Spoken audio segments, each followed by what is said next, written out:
Hello, നമസ്കാരം. എഡ്യൂനോട്സിന്റെ മറ്റൊരു വീഡിയോയിലേക്ക് സ്വാഗതം. പ്രൊഫസർ എസ് അച്യുതവാര്യരുടെ കേരള സംസ്കാരം, ഭാഗം 5, കേരളത്തിലെ ഭിന്ന മതങ്ങൾ. ഭാരതീയ സംസ്കാരത്തിന്റെ മുഖമുദ്രയായി പറയപ്പെടുന്ന നാനാത്വത്തിലെ ഏകത്വം, യൂണിറ്റി ഇൻ ഡൈവേഴ്സിറ്റി, കേരളത്തെ സംബന്ധിച്ചിടത്തോളം, കേരളത്തിന്റെ മതചരിത്രത്തെ സംബന്ധിച്ചിടത്തോളം ഏറെ അന്വർത്ഥമാണ്. അതിപ്രാചീന കാലം മുതലേ മതങ്ങളുടെ സംഗമ സ്ഥാനമായിരുന്നു കേരളം.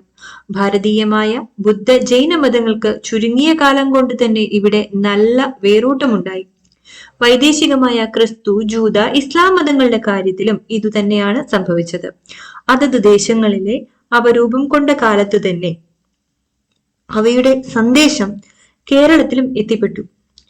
വളരെ വേഗം ഇവിടെ വേരുറക്കുകയും ചെയ്തു. ഇതിനിടയ്ക്ക് തന്നെ ഹിന്ദു മതത്തിന്റെ ധാരകൾ എന്ന നിലയിൽ ശൈവമതവും വൈഷ്ണവമതവും രൂപം കൊണ്ടു. ഈ ഭിന്ന മതങ്ങളുടെ ആവിർഭാവവും വളർച്ചയും പരസ്പര സഹവർത്തിത്വവും ഇവിടുത്തെ ജനജീവിതത്തിൽ അവ ചെലുത്തിയ സ്വാധീനവും കേരളത്തിന്റെ സാംസ്കാരിക ചരിത്രത്തിലെ ശ്രദ്ധേയമായ ഒരധ്യായത്തിന് വക നൽകുന്നു. ബുദ്ധമതം ഏതെങ്കിലും ഒരു പ്രത്യേക മതത്തിൽ അധിഷ്ഠിതമല്ലാത്ത ദ്രാവിഡ ആചാരങ്ങളായിരുന്നു പ്രാചീന കേരളത്തിൽ നിലവിലിരുന്നത്. അപരിഷ്കൃതമായ ആ ആരാധനാ സമ്പ്രദായങ്ങളിൽ പ്രകൃതി ശക്തികളും കുലദേവതയായ അമ്മനും സമരദേവതയായ കൊറ്റവയും മലദൈവങ്ങളും മുത്തപ്പനും ഒക്കെയായിരുന്നു ഉപാസനാമൂർത്തികൾ. ജാതിയുടെയും മതത്തിന്റെയും പേരിൽ ജനങ്ങളെ വേർതിരിച്ചിരുന്നില്ല. ഈ ഒരു സാഹചര്യത്തിലാണ് ക്രിസ്തുവിന് തൊട്ടുമുമ്പുള്ള ശതകങ്ങളിൽ ബുദ്ധജൈന മതങ്ങൾ കേരളത്തിലേക്ക് കടന്നു വന്നത്. സ്വാഭാവികമായും ജനങ്ങൾ അവയിൽ ആകൃഷ്ടരായി. BC 6-ാം നൂറ്റാണ്ടിൽ ഉത്തര ഭാരതത്തിൽ രൂപം കൊണ്ട ബുദ്ധമതം എപ്പോൾ എങ്ങനെ കേരളത്തിലെത്തിയെന്നും നമ്മുടെ സാംസ്കാരിക മണ്ഡലത്തെ എങ്ങനെയൊക്കെ സ്വാധീനിച്ചു എന്നും ആരായുന്നത് കൗതുകകരമായിരിക്കും.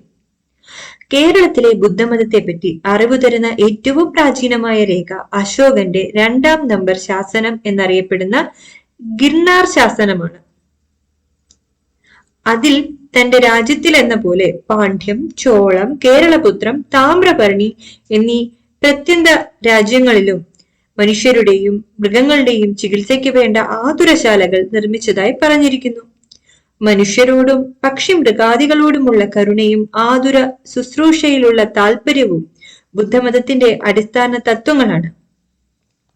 ആ നിലയ്ക്ക് അതിർത്തി രാജ്യങ്ങളിൽ ഏർപ്പെടുത്തിയതായി പറയുന്ന ആതുര ശുശ്രൂഷ സൗകര്യങ്ങൾ ബുദ്ധമത പ്രചാരണത്തിന്റെ ഭാഗമാണെന്ന കാര്യത്തിൽ സംശയമില്ല. 13-ാം നമ്പർ ശിലാലിഖിതത്തിൽ അശോകൻ സ്വയം ബുദ്ധമതത്തിലേക്ക് പരിവർത്തനം ചെയ്തതായും ചോള, പാണ്ഡ്യ, താമ്രപർണി പര്യന്തമുള്ള രാജ്യങ്ങളിൽ ധർമ്മപ്രചാരം നടത്തിയതായും അഭിമാനപൂർവ്വം പ്രസ്താവിക്കുന്നുണ്ട്. ധർമ്മപ്രചാരം എന്ന് പറഞ്ഞിരിക്കുന്നത് ബുദ്ധമത പ്രചാരം തന്നെയാണ്. താൻ രൂപം കൊടുത്ത മതത്തിന് ഗൗതമൻ ധർമ്മം എന്നാണ് പേരു നൽകിയത്.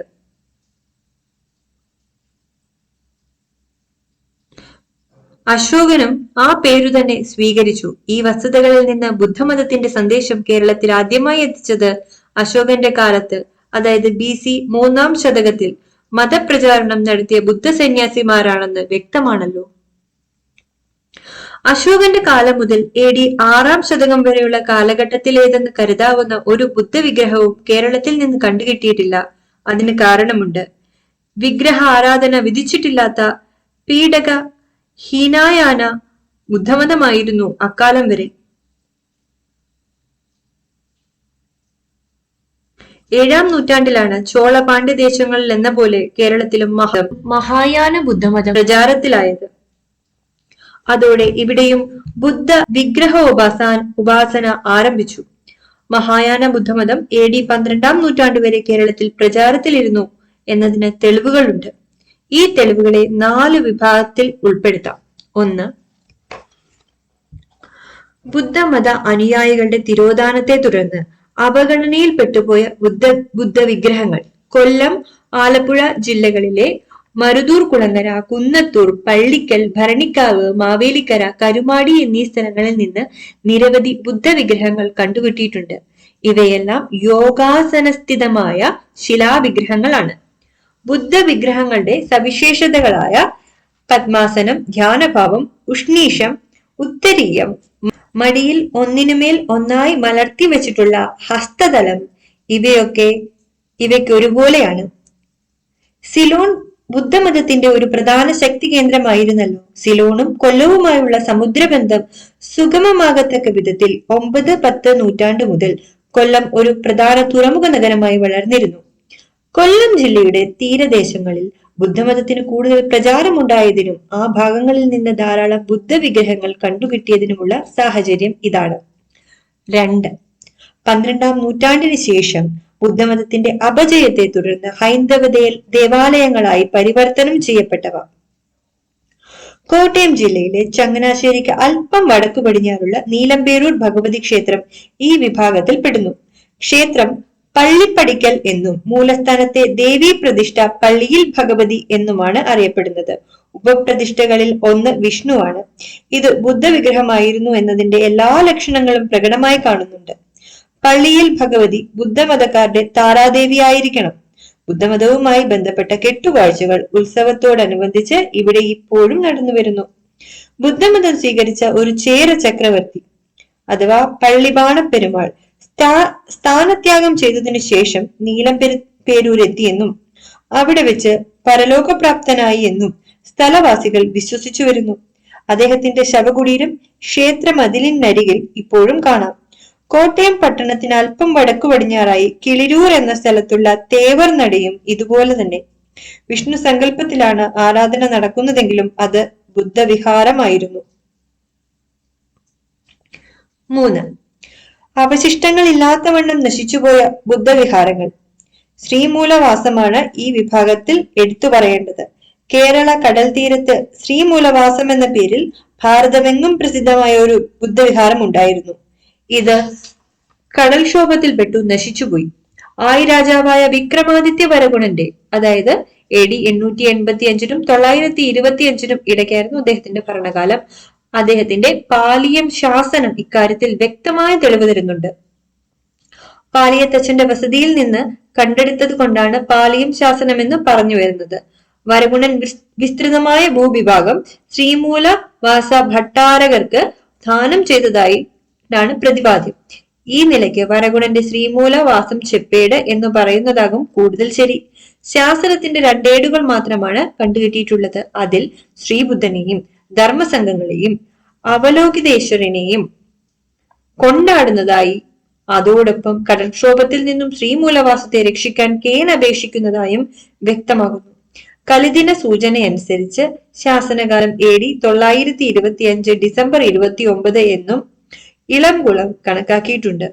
AD 11-ാം ശതകത്തിൽ ജീവിച്ചിരുന്ന അതുല കവിയുടെ മുഷിക വംശത്തിലെ പരാമർശങ്ങളെ മുൻനിർത്തി ശ്രീമൂലവാസം ഉത്തര കേരളത്തിലായിരുന്നു എന്ന് ചിലർ അഭിപ്രായപ്പെട്ടിട്ടുണ്ടെങ്കിലും അമ്പലപ്പുഴയ്ക്കും തൃക്കുന്നപ്പുഴയ്ക്കും ഇടയ്ക്കാണ് എന്ന് പറയുന്നതാകും ഭൂമിശാസ്ത്രപരവും ചരിത്രപരവുമായ വസ്തുതകളുമായി കൂടുതൽ യോജിക്കുന്നത്.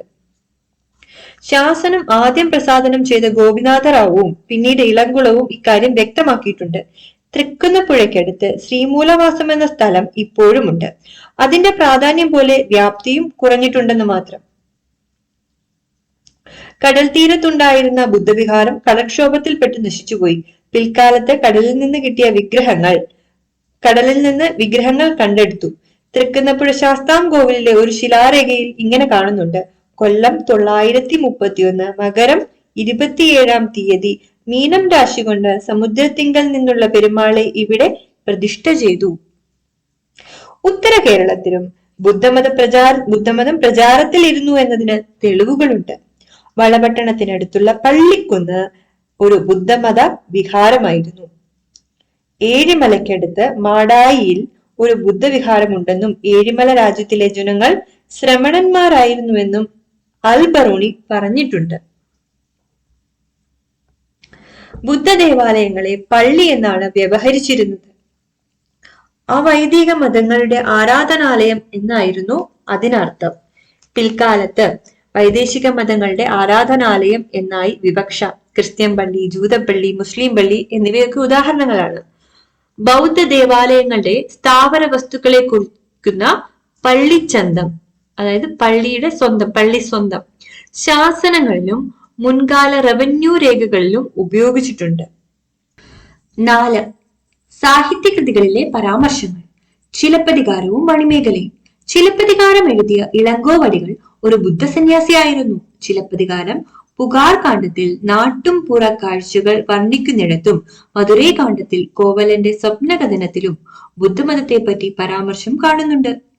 വഞ്ചി നഗരത്തിൽ ചെങ്കുട്ടുവൻ നടത്തിയ പത്തിനി പ്രതിഷ്ഠയിൽ സിലോണിലെ രാജാവായ ഗജബാഹു പങ്കെടുത്തതായും തിരിച്ചുപോയി അവിടെ അതുപോലൊരു പത്തിനി വിഗ്രഹം പ്രതിഷ്ഠിച്ചതായും വഞ്ചികാണ്ഡത്തിൽ പറഞ്ഞു കാണുന്നു. ബുദ്ധമത തത്വങ്ങളെയും അതിന്റെ മഹത്വത്തെയും പ്രകീർത്തിക്കുന്ന ഒരു കാവ്യമാണ് മണിമേഖല. കേരളത്തിലെ ബുദ്ധമതത്തെ സംബന്ധിച്ച പല കാര്യങ്ങളും ഇതിൽ നിന്ന് ഗ്രഹിക്കാവുന്നതാണ്. ആദ്യകാലത്ത് കേരളത്തിൽ ബുദ്ധമത പ്രചാരണം നടത്തിയിരുന്നത് സിലോണിൽ നിന്നെത്തിയ ഒരു മതപ്രചാരകന്മാരായിരുന്നു. അവരുടെ പ്രേരണയിൽ ഒരു ചേര രാജാവ് വഞ്ചി നഗരത്തിൽ ഒരു ബുദ്ധവിഹാരം പണികഴിപ്പിച്ചു. ചോളരാജ്യത്തിന്റെ തലസ്ഥാനമായ കാവേരി പട്ടണം കടലെടുത്തു പോയപ്പോൾ അവിടുത്തെയും കാഞ്ചീപുരം ക്ഷാമബാധിതമായപ്പോൾ അവിടുത്തെയും ബുദ്ധസന്യാസിമാർ വഞ്ചി നഗരത്തെയാണ് അഭയം പ്രാപിച്ചത്. മാധവിയും മകൾ മണിമേഖലയും വഞ്ചി നഗരത്തിലെത്തി പത്തിനി ദേവിയെ വണങ്ങിയപ്പോൾ വെളിച്ചപ്പാടിലൂടെ ഇങ്ങനെ അരുളി ചെയ്തുവത്രേ: കുഞ്ഞെ, നീ ഈ പ്രാചീനമായ വഞ്ചി നഗരത്തിൽ സഞ്ചരിച്ച് മറ്റെല്ലാ മതങ്ങളെയും ഗ്രഹിച്ച് അവയിലൊന്നും സത്യമില്ലെന്ന് കണ്ട് ഒടുവിൽ ബുദ്ധദേവന്റെ പിടകധർമ്മങ്ങളെ അനുസരിക്കും. AD 1400 അടുപ്പിച്ചും തൃക്കണാമതിലകത്ത് പ്രവേശിക്കുക ബ്രാഹ്മണർക്ക് നിഷിദ്ധമായിരുന്നതായി കോക സന്ദേശ പരാമർശത്തിൽ നിന്ന് മനസ്സിലാക്കാം. ചെമ്മേ കാൺമാനരുതു ഗുണകത്തമ്പുരാനെ ദ്വിജന്മാർ കെണ്ടാൽ നീയും തൊഴുക പുറമേ നിന്റു തോഴ തെളിഞ്ഞ്. അവൈദിക ദേവാലയമായതുകൊണ്ടാണല്ലോ സന്ദേശഹരനായ ദ്വിജന്, അതായത് ഇതിന് പക്ഷി എന്നും ബ്രാഹ്മണൻ എന്നും അർത്ഥമുണ്ട്, സന്ദേശഹരനായ ദ്വിജന് വിലക്ക് കൽപ്പിച്ചിരിക്കുന്നത്. കേരളത്തിലെ സാധാരണ ജനങ്ങളും ഭരണാധികാരികളും ആദ്യം മുതലേ ബുദ്ധമതത്തോട് സഹിഷ്ണുതാ നയമാണ് പുലർത്തിയിരുന്നത്. എന്നാൽ കാലം കഴിഞ്ഞപ്പോൾ ബുദ്ധമതം അതിന്റെ ശ്രേഷ്ഠധർമ്മങ്ങളിൽ നിന്ന് വ്യതിചലിക്കാൻ തുടങ്ങി. അതോടെ ആരംഭിച്ച അപജയത്തിന് ആക്കം കൂട്ടാൻ മറ്റു കാരണങ്ങളും സഹായകമായി ഭവിച്ചു. വേദങ്ങളുടെ ജ്ഞാനകാണ്ഡത്തിന് പ്രാധാന്യം കൊടുത്തതുകൊണ്ട് ശങ്കരാചാര്യരുടെ നേതൃത്വത്തിൽ ഹിന്ദുമതം ഉയർത്തെഴുന്നേറ്റ് തുടങ്ങിയപ്പോൾ ബുദ്ധമതക്കാർക്കും അത് സ്വീകാര്യമായി തോന്നി തുടങ്ങി. ഈ പരിതസ്ഥിതിയിൽ ബുദ്ധമത അനുയായികൾക്ക് ഇതര മതങ്ങളെ ആശ്രയിക്കുകയല്ലാതെ നിവൃത്തിയല്ലാതായി. ഹിന്ദുമതം സ്വീകരിച്ച ബുദ്ധമതക്കാർക്ക് സാമൂഹ്യ ശ്രേണിയിൽ അധസ്ഥിതരായി കഴിയേണ്ടി വന്നു. 12ാം ശതകമായപ്പോഴേക്കും ബുദ്ധമതം ഇവിടെ നാമാവശേഷമായി. കേരള സംസ്കാരത്തിന് ബുദ്ധമതത്തിന്റെ സംഭാവന. ബുദ്ധമതം ഇവിടെ നാമാവശേഷമായെങ്കിലും അതിന്റെ ശക്തമായ സ്വാധീനം കേരളത്തിന്റെ സാംസ്കാരിക വൈജ്ഞാനിക മണ്ഡലങ്ങളിൽ വ്യക്തമായി പ്രതിഫലിച്ചു കാണുന്നുണ്ട്. ക്ഷേത്രോത്സവങ്ങളുമായി ബന്ധപ്പെട്ട ആഘോഷ ചടങ്ങുകളിൽ ഇത് പ്രകടമാണ്. കെട്ടുകാഴ്ചകളും രഥോത്സവങ്ങളും ആന എഴുന്നള്ളത്തും ബുദ്ധമതവുമായി ബന്ധപ്പെട്ടിരിക്കുന്നു. യുദ്ധഭേരികൾക്കും രഥ ഗജ തുരകാദികളുടെ പടപോക്കിനും പകരം ജനങ്ങൾക്ക് ആനന്ദം നൽകുന്ന വിമാന ദർശനങ്ങളും ആനക്കാഴ്ചകളും ഏർപ്പെടുത്തിയതായി അശോകൻ 4ാം നമ്പർ ശാസനത്തിൽ പറയുന്നുണ്ട്. മാവേലിക്കര, ചെട്ടികുളങ്ങര, നീലം, ബെറൂട്ട് ഭാഗങ്ങളിലുള്ള കെട്ടുകാഴ്ചകൾ ബുദ്ധമതത്തിന്റെ അവശിഷ്ടമാണ്. കേരളത്തിൽ ഇന്ന് സാധാരണമായ ആന എഴുന്നള്ളിപ്പും ബുദ്ധമതത്തിന്റെ സ്വാധീന ഫലമാണ്. മതസംബന്ധമായ ചടങ്ങുകളിൽ ആന എഴുന്നള്ളത്തിന് പ്രാധാന്യം കൊടുത്തത് അശോകനാണ്. 1000-ൽ പരം ഗജവീരന്മാരുടെ അകമ്പടിയോടെ ബുദ്ധപ്രതിമ വഹിച്ചുകൊണ്ടുള്ള എഴുന്നള്ളത്ത് ശിലാദിത്യന്റെ കാലത്ത് കന്യാകുബ്ജത്തിൽ നടന്നതായി ഹുയാൻ സാങ് രേഖപ്പെടുത്തിയിട്ടുണ്ട്. ബുദ്ധമതം കേരളത്തിന് നൽകിയ മറ്റൊരു അമൂല്യ സംഭാവന സാക്ഷരതയും അതുകൊണ്ടുണ്ടായ വിദ്യാപോഷണവുമാണ്. ബുദ്ധവിഹാരങ്ങളോടനുബന്ധിച്ച് വിദ്യാശാലകളും ആതുരശാലകളും നടത്തുന്ന സമ്പ്രദായം നേരത്തെയുണ്ട്. എന്നാൽ ശങ്കരാചാര്യരുടെ കാലത്ത് ഹിന്ദുമതം ഉയർത്തെഴുന്നേറ്റപ്പോൾ അതിനോട് സമർത്ഥമായി വാദിക്കാനും ജയിക്കാനും വേദോപനിഷത്തുകൾ പഠിക്കാതെ തരമില്ലെന്നായി.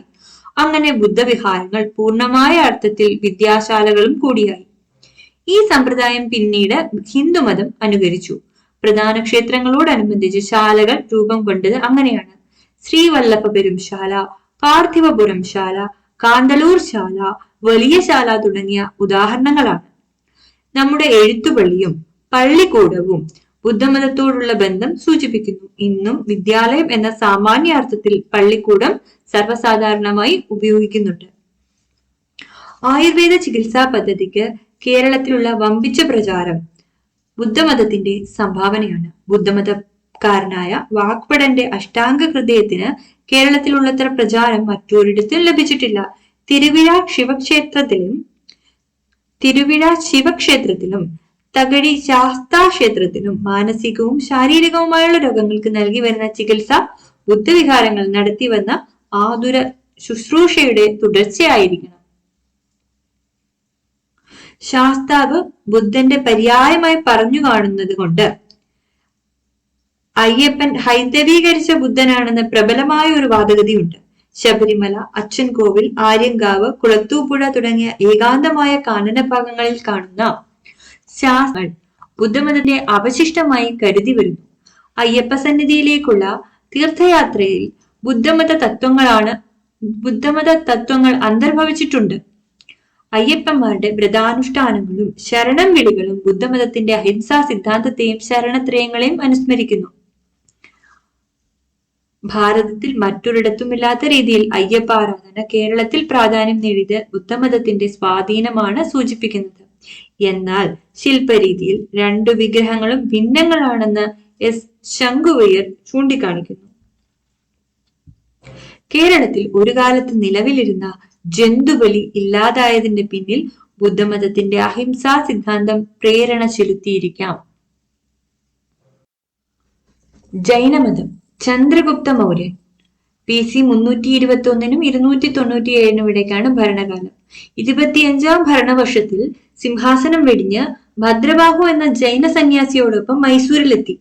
അവരുടെ അനുയായികൾ പ്രശാന്തമായ ധ്യാനസ്ഥലം കണ്ടെത്താനായി തെക്കേ ഇന്ത്യ മുഴുവൻ ചുറ്റിത്തിരിഞ്ഞു. ഈ ഒരു സാഹചര്യത്തിലാണ് ജൈനമതം തെക്കേ ഇന്ത്യയിൽ കേരളത്തിലും എത്തിയത്. സാധാരണ ജനങ്ങളെയും ഭരണാധികാരികളെയും ജൈനമത ആശയങ്ങൾ സ്വാധീനിച്ചു. ചില ഭരണാധികാരികൾ അതിന്റെ പ്രചാരത്തിനും പ്രോത്സാഹനത്തിനുമായി ബോധപൂർവം ശ്രമിക്കുകയും ചെയ്തു. രാജാവായ വിക്രമാദിത്യ വരഗുണൻ തിരുച്ചാരണത്തേക്ക് വസ്തുക്കൾ ദാനം ചെയ്തതിനെ പരാമർശിക്കുന്ന ശാസനം AD 926 എഴുതപ്പെട്ട ശാസനം ഇതിന് തെളിവാണ്. മധ്യകാലഘട്ടം വരെ ജൈനമതം കേരളത്തിൽ പ്രചരിച്ചിരുന്നു എന്നതിന് മതിയായ തെളിവുകളുണ്ട്. തെക്കൻ തിരുവിതാംകൂറിൽ കുഴിത്തറയ്ക്കടുത്തുള്ള തിരുച്ചാരണം നാഗർകോവിൽ, കോട്ടയം ജില്ലയിൽ കിളിരൂർ, നീലമ്പേരൂർ,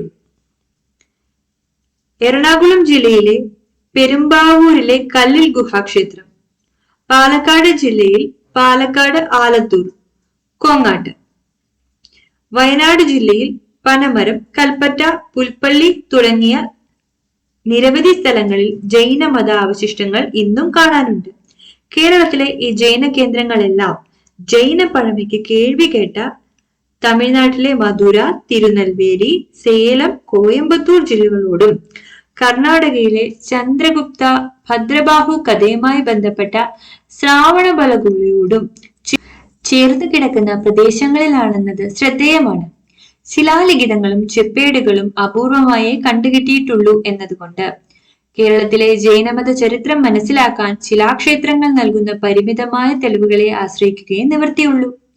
പുരാവസ്തു ലിഖിത ലക്ഷ്യങ്ങൾ വെച്ചു നോക്കിയാൽ കേരളത്തിലെ ജൈനസ്ഥാനങ്ങൾക്ക് AD 8-9 നൂറ്റാണ്ടിനപ്പുറത്തേക്ക് നീളുന്ന ചരിത്രമുണ്ടെന്ന് പറയാൻ തെളിവില്ലെന്ന് കരുതപ്പെടുന്നു. തിരുച്ചാരണത്ത് ക്ഷേത്രം. കേരളീയ ജൈന കേന്ദ്രങ്ങളിൽ പ്രമുഖം തെക്കൻ തിരുവിതാംകൂറിൽ നാഗർകോവിൽ ജില്ലയിലെ കുഴിത്തറക്കടുത്ത് ചിതറാൽ ഗ്രാമത്തിലെ തിരുച്ചാരണത്ത് മലയാണ്. ഒരു ഗുഹാക്ഷേത്രവും ഗുഹാഭിത്തിയിൽ കൊത്തിയിരിക്കുന്ന മഹാവീര, പാർശ്വനാഥ, പത്മാവതി വിഗ്രഹങ്ങളും ചില ശിലാലിഖിതങ്ങളുമാണ് ഇവിടെ ചരിത്രാവശിഷ്ടമായി ഉള്ളത്. TA ഗോപിനാഥ റാവു തിരുവിതാംകൂർ ആർക്കിയോളജിക്കൽ സീരീസിൽ തിരുച്ചാരണത്തെ കുറിച്ച് ആധികാരികമായി പറഞ്ഞിട്ടുണ്ട്. തിരുച്ചാരണത്തിന്റെ ഭൂമിശാസ്ത്രപരമായ കിടപ്പ് കൂടി പരിഗണിക്കേണ്ടതുണ്ട്. ജൈനമതം വികാസം പ്രാപിച്ചിരുന്ന മധുര, തിരുനെൽവേലി ജില്ലകളെ പശ്ചിമഘട്ടത്തിന് പടിഞ്ഞാറ് ഭാഗവുമായി കൂട്ടിയിണക്കുന്ന ആലുവാമൊഴിപ്പാത ഈ ജൈന കേന്ദ്രത്തിന്റെ വികാസത്തെ സ്വാധീനിച്ചു. പുറം നാടുകളിൽ നിന്നുപോലും ഭക്തരും സന്യാസിമാരും തിരുച്ചാരണത്തേക്കും ഇവിടെ നിന്നുള്ള സന്യാസിമാർ പുറം നാടുകളിലെ ജൈന കേന്ദ്രങ്ങളിലേക്കും എത്തിയിരുന്നു. തിരുച്ചാരണം എന്ന പേര് ജൈനരുടെ ചാരണ സങ്കല്പവുമായി ബന്ധപ്പെട്ടിരിക്കുന്നു. ജൈന പുരാണം അനുസരിച്ച് ചാരണർ അത്ഭുത സിദ്ധികളും അമാനുഷിക ശക്തികളുമുള്ള മുനിമാരാണ്. ഇതിൽ നിന്ന് ചാരണ സങ്കല്പം ജൈനരുടെ ഇടയിൽ പ്രചാരം നേടിയ AD 5-6 ശതകങ്ങളിൽ തന്നെ തെക്കേ ഇന്ത്യയിലെ പ്രധാന ജൈന കേന്ദ്രങ്ങളെ കൂട്ടിയിണക്കിക്കൊണ്ടുള്ള ശൃംഖലയിലെ ഒരു പ്രധാന കണ്ണിയായി തിരുച്ചാരണം അതിന്റെ പ്രഭാവദശയിൽ എത്തിയിരുന്നു എന്ന് ഊഹിക്കാവുന്നതാണ്. നാഗർകോവിൽ നാഗരാജ ക്ഷേത്രം 1521 വരെ ഒരു ജൈന ദേവാലയമായിരുന്നു. ശ്രീകോവിലിലും മുഖമണ്ഡപത്തിലുമായി മഹാവീര തീർത്ഥങ്കരന്റെയും പാർശ്വനാഥന്റെയും വിഗ്രഹങ്ങളുണ്ട്. വേണാട്ടു രാജാവായ ഭൂതലവീര ഉദയമാർത്താണ്ഡവർമ്മ ഇവിടേക്ക് വസ്തുക്കൾ ദാനം ചെയ്യുന്നതായുള്ള ശിലാശാസനം ഇതിന് തെളിവാണ്. ഈ ശാസനത്തിൽ നാഗരാജ ക്ഷേത്രത്തെ പള്ളി എന്നും ദാനവസ്തുക്കളെ പള്ളിച്ചന്തമെന്നും പറഞ്ഞു കാണുന്നു. ക്ഷേത്ര ഉടമകൾ എന്ന നിലയിൽ ദാനം സ്വീകരിച്ചത് ഗുണവീര പണ്ഡിതൻ, കമലവാഹ പണ്ഡിതൻ എന്നീ 2 ജൈന സന്യാസിമാരാണ്. ഈ വസ്തുതകളെല്ലാം ഒരു ജൈന കേന്ദ്രമായിരുന്നു എന്നതിന് തെളിവാണ്. കല്ലിൽ ഗുഹാക്ഷേത്രം മധ്യ കേരളത്തിലെ അപൂർവം ജൈന സ്മാരകങ്ങളിൽ പ്രാധാന്യമുള്ളതാണ്. എറണാകുളം ജില്ലയിൽ പെരുമ്പാവൂരിൽ നിന്ന് 13 കിലോമീറ്റർ അകലെ മേതല മലയിലുള്ള കല്ലിൽ ഗുഹാക്ഷേത്രം. പ്രധാന വാതിലിന് മുകളിൽ പാറയിൽ കൊത്തിയ മഹാവീരന്റെ വിഗ്രഹം കാണാം. പ്രധാന പ്രതിഷ്ഠ പത്മാവതി ദേവിയുടേതാണ്.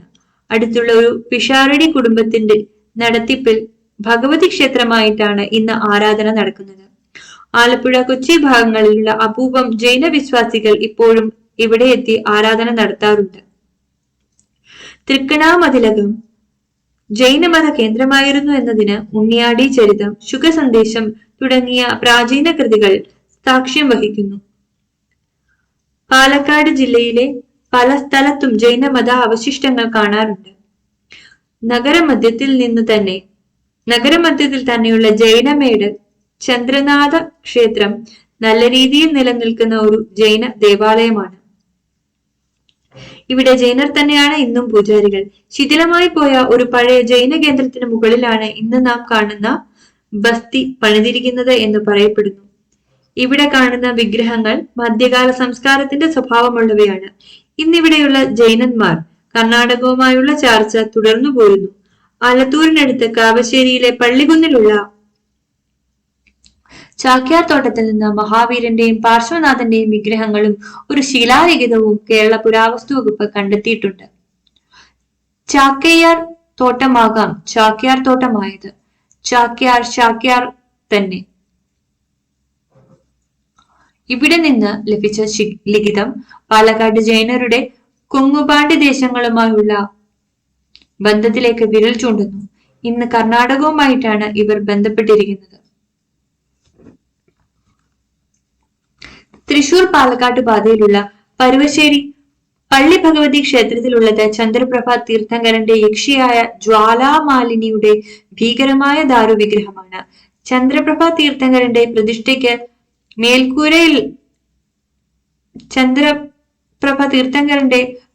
മേൽക്കൂരയില്ലാത്ത നിലയിൽ വേറെയുണ്ട്. ഇതിപ്പോൾ ശാസ്ത്ര സങ്കല്പത്തിലാണ് ആരാധന നടത്തുന്നത്. ശാസ്താസങ്കല്പം എന്നായിരിക്കും ഉദ്ദേശിച്ചിരിക്കുന്നത്. ഇതിൽ അക്ഷരത്തെറ്റുണ്ട്. പശ്ചിമഘട്ടത്തിനപ്പുറമുള്ള സേലം, കോയമ്പത്തൂർ പ്രദേശങ്ങളിലെ പ്രാചീന ജൈന ക്ഷേത്രങ്ങളും പാലക്കാട് പ്രദേശങ്ങളിലെ ജൈന ക്ഷേത്രങ്ങളും തമിഴ്നാട്, കേരള ഭൂവിഭാഗങ്ങളിലായി രൂപം കൊണ്ട ജൈനമത കേന്ദ്രങ്ങളിലെ കണ്ണികളാണ്. പാലക്കാടൻ ചുരം വഴി അവ തമ്മിലുള്ള സാമൂഹിക സാംസ്കാരിക വിനിമയം സുഗമമായിരുന്നു. ജൈനമതവുമായി ഇന്നും ദൃഢബന്ധമുള്ള പ്രദേശമാണ് വയനാട്. കുടക്, കർണാടക പ്രദേശങ്ങളോടും കൊങ്ങുനാടിനോടും ബന്ധപ്പെട്ട് കിടക്കുന്ന വയനാട്ടിലെ ആധുനിക ജൈന ക്ഷേത്രങ്ങളിലൊന്നാണ് പനമരത്തിനടുത്ത് പുത്തങ്ങാടിയിലുള്ളത്. ഇന്നു കാണുന്ന ക്ഷേത്രത്തിന് മുൻപിൽ തകർന്നു കിടക്കുന്ന മുഖമണ്ഡപത്തിന്റെയും ഗോപുരത്തിന്റെയും അവശിഷ്ടങ്ങൾ കാണാനുണ്ട്. പുത്തങ്ങാടിയിലെ വിഷ്ണുകുടി കേരളത്തിലെ ജൈന ക്ഷേത്രങ്ങളിൽ അപൂർവത പുലർത്തുന്നു. ഇതിന്റെ കരിങ്കൽ ചുമരുകളിലും തൂണുകളിലും വൈഷ്ണവികമായ ചില ചിഹ്നങ്ങൾ കാണുന്നതിനെ മുൻനിർത്തി വിഷ്ണുകുടി എന്ന് പറഞ്ഞു വരുന്നെങ്കിലും ഇത് ജൈനക്ഷേത്രം തന്നെ. ഭാരതീയ ശില്പകലയെക്കുറിച്ചുള്ള പഠനം നടത്തിയിട്ടുള്ള ഫർഗൂസന്റെ നിരീക്ഷണം ഇവിടെ ഓർമ്മിക്കാം. മധ്യകാലഘട്ടങ്ങളിൽ ജൈനന്മാർ ചില ഹൈന്ദവ ദേവതകളുടെ അസ്തിത്വം അംഗീകരിക്കുകയും അവയിൽ തങ്ങളുടെ തീർത്ഥങ്കരരുമായി പുരാണങ്ങളിൽ ബന്ധപ്പെട്ട ദേവതകൾക്കെങ്കിലും ശില്പങ്ങളിലേക്ക് പ്രവേശനം നൽകുകയും ചെയ്തു. കേരളത്തിലെ ജൈന ക്ഷേത്രങ്ങൾ പലതും ഹിന്ദു ക്ഷേത്രങ്ങളായി പുതുക്കിപ്പണിതിരിക്കുന്നു. കേരളത്തിൽ ജൈനരുടേതായി നിലവിലുള്ള ക്ഷേത്രങ്ങൾ കേരളീയ ക്ഷേത്രങ്ങളുടെ ശൈലിയിൽ നിന്നും തികച്ചും വേറിട്ട് നിൽക്കുന്നവയാണ്. ബുദ്ധ ജൈന മതങ്ങൾ അപജയത്തെ പ്രാപിക്കാൻ ആരംഭിച്ചപ്പോൾ കേരളീയരുടെ സമന്വയ ബുദ്ധി അവരുടെ വികാരങ്ങളെ വ്രണപ്പെടുത്താതെയും എന്നാൽ ഹിന്ദു മത അനുയായികളെ പ്രീണിപ്പിച്ചുകൊണ്ടും ഉള്ള ഒരു മധ്യമാർഗം കണ്ടെത്തി. അതുകൊണ്ട് ആ മതപരിവർത്തനം യാതൊരു കോലാഹലവും കൂടാതെ സ്വച്ഛമായും ശാന്തമായും സംഭവിച്ചു. ക്രിസ്തുമതം AD 1-ാം നൂറ്റാണ്ടിൽ ക്രിസ്തുമതം കേരളത്തിലെത്തി. യൂറോപ്പിൽ അത് ഔദ്യോഗികമായി അംഗീകരിക്കപ്പെടുകയോ റോമിലെ മതമായി പ്രതിഷ്ഠ നേടുകയോ ചെയ്യുന്നതിന് മുമ്പ് തന്നെ ക്രിസ്തുമത സന്ദേശം കേരളത്തിലെത്തിപ്പെട്ടു. BC-യിൽ തന്നെ കേരളത്തിന് ഗ്രീസ്, റോം തുടങ്ങിയ പാശ്ചാത്യ രാജ്യങ്ങളുമായി നിലനിന്നിരുന്ന വാണിജ്യബന്ധം കണക്കിലെടുക്കുമ്പോൾ അത് തികച്ചും സ്വാഭാവികവുമാണ്. AD 52-ൽ തോമസ് പുണ്യവാളൻ അഥവാ സെയിന്റ് തോമസ് ഏതാനും അനുചരന്മാരോടൊപ്പം മുസിരിസിൽ എത്തിച്ചേർന്നു എന്നും കൊടുങ്ങല്ലൂർ, പറവൂർ, പാലയൂർ, കൊക്കമംഗലം, നിരണം, കൊല്ലം, നിലയ്ക്കൽ എന്നിവിടങ്ങളിലായി 7 പള്ളികൾ സ്ഥാപിച്ചു എന്നും പരക്കെ വിശ്വസിക്കപ്പെടുന്നു. AD 68-ൽ കൊടുങ്ങല്ലൂരിൽ വന്നിറങ്ങിയ ജൂതന്മാർ സൂക്ഷിച്ചിട്ടുള്ള വിവരങ്ങളിൽ അവർ വന്ന കാലത്ത് കൊടുങ്ങല്ലൂരിൽ ഉണ്ടായിരുന്ന ക്രൈസ്തവ സമുദായത്തെ കുറിച്ച് പരാമർശമുണ്ട്. AD 325-ൽ നിസിയയിൽ വെച്ച് നടന്ന സാർവദേശീയ ക്രൈസ്തവ സമ്മേളനത്തിൽ മഹത്തായ ഇന്ത്യയുടെ മെത്രാപൊലീത്തയായ മാർ യോഹന്നാനും പങ്കെടുത്തിരുന്നു അത്രേ. ബാഗ്ദാദ്, ജെറുസലേം എന്നിവിടങ്ങളിൽ നിന്നായി 72 കുടുംബങ്ങളിൽപ്പെട്ട 400ഓളം ക്രിസ്ത്യാനികൾ 345-ൽ തോമസ് ഓഫ് കാന എന്ന കാനായി തൊമ്മന്റെ നേതൃത്വത്തിൽ കേരളത്തിലെത്തി. ഇവരുടെ സന്തതി പരമ്പരകളിലൂടെ കേരളത്തിൽ ക്രിസ്ത്യാനികളുടെ എണ്ണം വർദ്ധിച്ചു. AD 325-ൽ സ്ഥാപിതമായ കുറവിലങ്ങാട് പള്ളിയും 375-ൽ സ്ഥാപിതമായ ഇടപ്പള്ളി പള്ളിയും 450-ൽ സ്ഥാപിതമായി അങ്കമാലി പഴയ പള്ളിയും അക്കാലത്ത് കേരളത്തിൽ ക്രിസ്തുമതത്തിനുണ്ടായ വളർച്ചയുടെ സാക്ഷ്യപത്രമായി ഇന്നും അവശേഷിക്കുന്നു. ക്രിസ്തുവിന്റെ മഹത്തായ സന്ദേശം കേരളീയരിൽ പ്രചരിപ്പിക്കാനാണ് സെന്റ് തോമസും കൂട്ടരും ആഗ്രഹിച്ചതും പരിശ്രമിച്ചതും. അല്ലാതെ അവരുടെ ജീവിത രീതിയോ വേഷമോ ഭാഷയോ ഒന്നും മാറ്റിമറിക്കാൻ ഒരുമ്പെട്ടില്ല. അവർ ഇതര സമുദായങ്ങളെ പോലെ കേരളീയമായ ജീവിതശൈലിയിൽ തന്നെ തുടർന്നു. വൈദേശിക മതക്കാർ എന്ന നിലയിൽ ഒറ്റപ്പെട്ടു നിൽക്കാതെ ഇതര സമുദായവുമായി ഇടപഴകി. ചുരുക്കി പറഞ്ഞാൽ മതവിശ്വാസത്തിന്റെ കാര്യത്തിൽ ഭിന്നരായിരുന്നുവെങ്കിലും അവരും കേരളീയരായി തന്നെ കഴിഞ്ഞു. 16-ാം നൂറ്റാണ്ടിന്റെ ആരംഭം വരെ പോർട്ടുഗീസുകാരുടെ ആഗമന കാലം വരെ ഇതായിരുന്നു അവസ്ഥ. പോർട്ടുഗീസുകാരുടെ കാലത്ത് നടന്ന ഉദയംപേരൂർ സുനഹദോസ്, അതായത് 1599-ൽ നടന്ന ഉദയംപേരൂർ സുനഹദോസ് മുതൽക്കാണ് അതിന് മാറ്റമുണ്ടായത്. ഉത്സാഹശീലരും കർമ്മകുശലരുമായ സുറിയാനി ക്രിസ്ത്യാനികൾ കൃഷിയുടെയും വ്യവസായത്തിന്റെയും വാണിജ്യത്തിന്റെയും മണ്ഡലങ്ങളിൽ വളരെ വേഗം പ്രാമാണികത നേടി. ഹിന്ദുക്കളോടുള്ള തുല്യമായ രീതിയിലാണ് ഭരണാധികാരികൾ ക്രിസ്ത്യാനികളോടും പെരുമാറിയിരുന്നത്. രാജാക്കന്മാരിൽ നിന്ന് പല വിധത്തിലുള്ള അവകാശങ്ങളും അധികാരങ്ങളും സ്ഥാനമാനങ്ങളും അവർക്ക് ലഭിക്കാൻ ഇടയായി. ചേര ചക്രവർത്തിയായ സ്ഥാണുരവിയുടെ കാലത്ത് വേണാട്ടധിപനായ അയ്യനടികൾ തിരുവടികൾ സബീർ ഈശോ എന്ന ക്രിസ്ത്യാനിക്ക് എഴുതി കൊടുത്ത തെരസാപ്പള്ളി ശാസനം AD 849-ൽ തെരസാപ്പള്ളി ശാസനം അനുസരിച്ച് കൊല്ലത്ത് ഒരു പള്ളി പണിയാനുള്ള അനുവാദവും സ്ഥലവും ആൾക്കാരെയും കൊടുത്തതിനു പുറമെ ഒട്ടേറെ പ്രത്യേക അവകാശങ്ങളും അധികാരങ്ങളും, അതായത് 72 വിടുപേരുകൾ അട്ടിപ്പേറായി ദാനം ചെയ്തു എന്നതും 1225-ൽ വീരരാഘവ ചക്രവർത്തി എഴുതി കൊടുത്ത പട്ടയം അഥവാ വീരരാഘവ പട്ടയം അനുസരിച്ച് മഹോദയപുരത്തെ ഇരവികോർത്തൻ എന്ന ക്രിസ്ത്യൻ വണിക്കിന് ഒട്ടേറെ സ്ഥാനമാനങ്ങളും മണിഗ്രാമം എന്ന കച്ചവട സംഘത്തിന്റെ നായക പദവിയും നൽകുകയുണ്ടായി. ഉദയംപേരൂർ സുനഹദോസ്. നൂറ്റാണ്ടുകളിലൂടെ ക്രിസ്തുമതം ഇവിടെ വേരുറച്ചു, വളർന്നു പന്തലിച്ചു. ക്രൈസ്തവ സഭ കെട്ടുറപ്പുള്ള ഒരു പ്രസ്ഥാനമായി. അതിന്റെ ആരാധനാ സമ്പ്രദായങ്ങൾ കാലാനുസൃതമായ സാംസ്കാരിക പ്രേരണകൾക്ക് വിധേയമായി. ഉദയംപേരൂർ സുനഹദോസും കോനൻ കുരിശു പ്രതിജ്ഞയും അത്തരത്തിലുള്ള ആദ്യത്തെ സംഭവമാണ്. കേരള ക്രൈസ്തവ സഭയുടെ ചരിത്രത്തിൽ തന്നെ ഏറ്റവും പ്രധാനപ്പെട്ട സംഭവമാണ് ഉദയംപേരൂർ സുനഹദോസ്. നാട്ടുകാരായ സെന്റ് തോമസ് ക്രിസ്ത്യാനികൾ അതുവരെ സുറിയാനി ഭാഷയിലുള്ള പ്രാർത്ഥനാക്രമമാണ് സ്വീകരിച്ചിരുന്നത്. കേരള ക്രൈസ്തവ സഭയിൽ ബാബിലോണിയയിലെ പാത്രിയാർക്കീസിനുണ്ടായിരുന്ന അധികാരത്തിന് പകരം റോമിലെ പോപ്പിന്റെ ആധിപത്യം സ്ഥാപിക്കുകയും സുറിയാനി പ്രാർത്ഥനയുടെ സ്ഥാനത്ത് റോമൻ കത്തോലിക്ക സഭയുടെ ലത്തീൻ പ്രാർത്ഥനയും ആരാധനാക്രമങ്ങളും ഏർപ്പെടുത്തുകയും ചെയ്യുക എന്നതായിരുന്നു സുനഹദോസിന്റെ ലക്ഷ്യം. പുരാതനമായ ഉദയംപേരൂർ മർത്തമറിയം പള്ളിയിൽ വെച്ച് 1599 നടന്ന സുനഹദോസിൽ 153 വൈദികരും 660 അൽമായക്കാരും ഉൾപ്പെടെ 813 പ്രതിനിധികൾ പങ്കെടുത്തു. പോപ്പ് ക്ലെമന്റ് എട്ടാമൻ പ്രത്യേകമായി ചുമതലപ്പെടുത്തിയ ഗോവയിലെ arch bishop Alexis D Menezes ആയിരുന്നു സമ്മേളനത്തിന്റെ മുഖ്യ സംഘാടകനും അധ്യക്ഷനും. 7 ദിവസങ്ങളിലായി 9 യോഗങ്ങൾ നടന്നു. ഈ യോഗങ്ങളിൽ കൈക്കൊണ്ട തീരുമാനങ്ങളാണ് സുനഹദോസിന്റെ കാനോനകൾ എന്ന പേരിൽ അറിയപ്പെടുന്നത്. അധ്യക്ഷനായിരുന്ന മെനസിസിന്റെ കുറിപ്പുകളെ ആധാരമാക്കി ആന്റണി ഗോവയോ 1606 പോർട്ടുഗീസ് ഭാഷയിൽ പ്രസിദ്ധീകരിച്ച ജോർണോദ എന്ന ഗ്രന്ഥത്തിൽ നിന്നാണ് സുനഹദോസിനെ സംബന്ധിച്ചുള്ള വിവരങ്ങൾ ആദ്യമായി ലഭിക്കുന്നത്. പിന്നീട് യൂറോപ്യൻ ഭാഷകളിലേക്ക് ജോർണോദ പരിഭാഷപ്പെടുത്തുകയുണ്ടായി. മലയാളത്തിലും അതിന്റെ പരിഭാഷ ഉണ്ടായിട്ടുണ്ട്. ഒന്നാം യോഗത്തിൽ അഥവാ ഒന്നാം മൗത്വയിൽ ദ്വിഭാഷയെ ഏർപ്പെടുത്തിയ കാര്യം പറഞ്ഞിരിക്കുന്നത് കനോനകളുടെ ഭാഷ മനസ്സിലാക്കാൻ വേണ്ടി അങ്ങനെ തന്നെ ഇവിടെ കൊടുക്കുന്നു. മെത്രാപൊലീത്ത ചൊല്ലിയത ഇതാ തനിക്ക് മലയാം പേച്ച അഥവാ മലയാള ഭാഷ അറിയപ്പോകായിക കൊണ്ട വിശ്വാസവും പള്ളിക്കടുത്ത വസ്തുക്കൾ മേൽ അറിവുമുള്ള ഒരുത്തൻ താൻ പറയുന്നത് കൂടെ യോഗത്തോടെ പറഞ്ഞ അറിയിപ്പാനും അതിന്ന ആ യോഗം പറയുന്നത് തന്നോടെ അറിയിപ്പാനും ഒരുത്തൻ വേണമെന്ന് കൽപ്പിച്ചാറെ പള്ളുരുത്തിലെ പള്ളിക്കൽ ഇരുന്ന് യാക്കോവ പാതിരിയെ ഈ പ്രവർത്തിക്ക് ആക്കുകയും ചെയ്തു.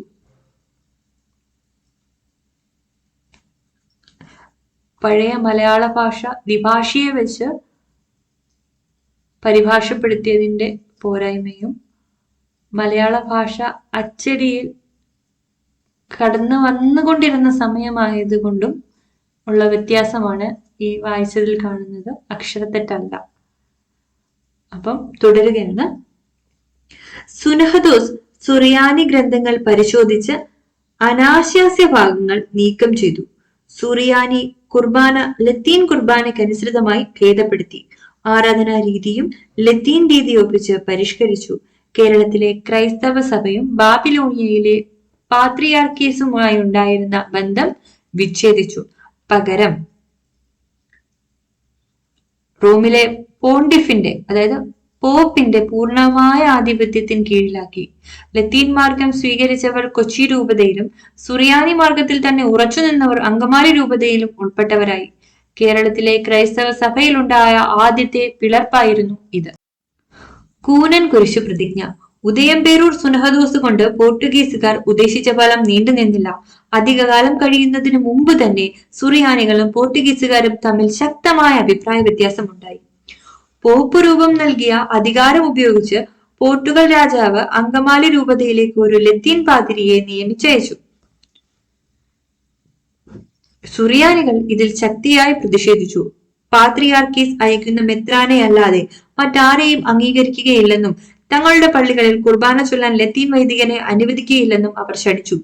തങ്ങൾക്ക് സ്വന്തം മാർഗത്തിലുള്ള ഒരു ബിഷപ്പ് ഉണ്ടായിരിക്കണമെന്ന സിറിയൻ ക്രിസ്ത്യാനികളുടെ അഭ്യർത്ഥന മാനിച്ച് പാത്രിയാർക്കീസ് അഹറ്റലെ കേരളത്തിലേക്ക് നിയോഗിച്ചയച്ചു. യാത്രാമധ്യേ പോർച്ചുഗീസുകാർ അദ്ദേഹത്തെ വധിച്ചു എന്നൊരു വാർത്ത പരന്നു.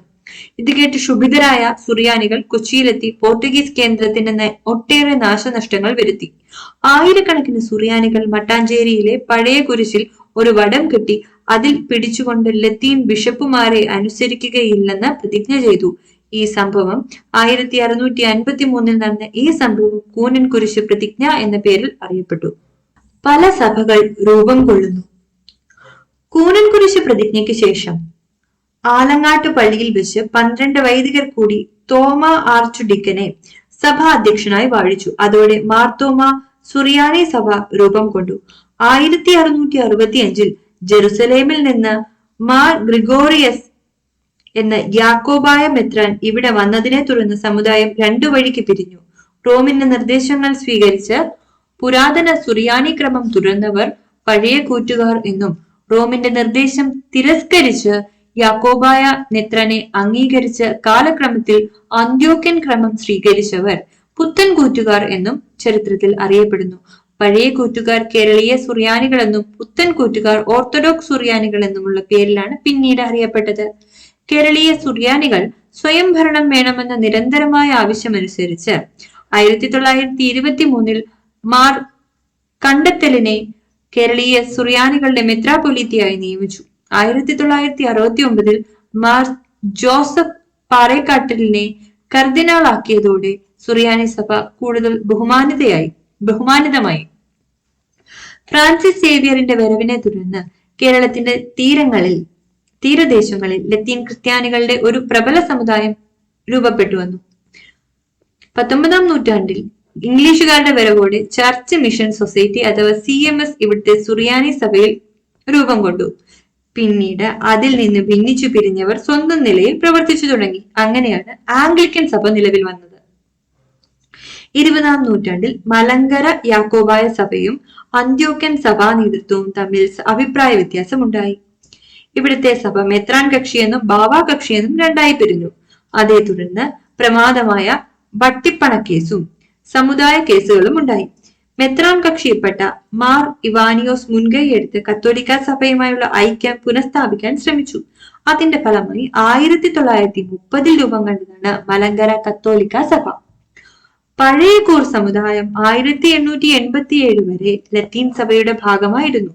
1923 നാട്ടുമെത്രാന്മാരുടെ കീഴിൽ സ്വദേശി ഭരണം ഏർപ്പെടുത്തി. 1653 വരെ ഒരുമിച്ച് നിന്നിരുന്ന സുറിയാനി ക്രിസ്ത്യാനികൾ ഇപ്പോൾ പല സഭകളിലായിട്ടാണ് നിലയുറപ്പിച്ചിട്ടുള്ളത്.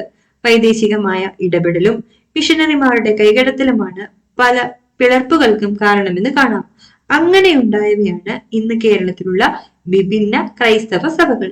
ഇവയിൽ പലതും തമ്മിലുള്ള വ്യത്യാസം ആശയപരമല്ല. 1962 സാർവത്രിക സഭയുടെ 20-ാം വത്തിക്കാൻ സുനഹദോസ് ക്രൈസ്തവ സഭത്തിൽ ശ്രദ്ധേയമായ പല തീരുമാനങ്ങളും കൈക്കൊണ്ടു.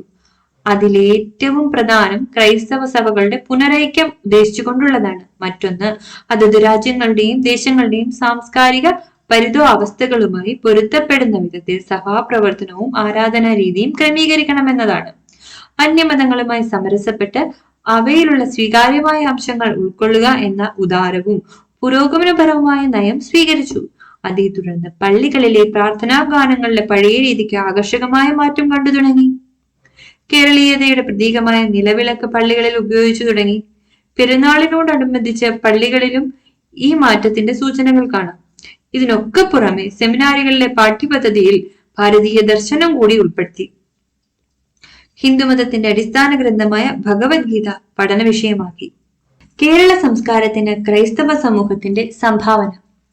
കേരളത്തിലെ ക്രിസ്ത്യാനികൾ മതപ്രചാരണത്തിൽ മാത്രമല്ല ശ്രദ്ധ കേന്ദ്രീകരിച്ചത്. കാലത്തിന്റെയും സമൂഹത്തിന്റെയും മാറ്റത്തിനനുസരിച്ച് വിവിധ കർമ്മരംഗങ്ങളിൽ വ്യാപരിച്ച് ജീവിത പുരോഗതി നേടി.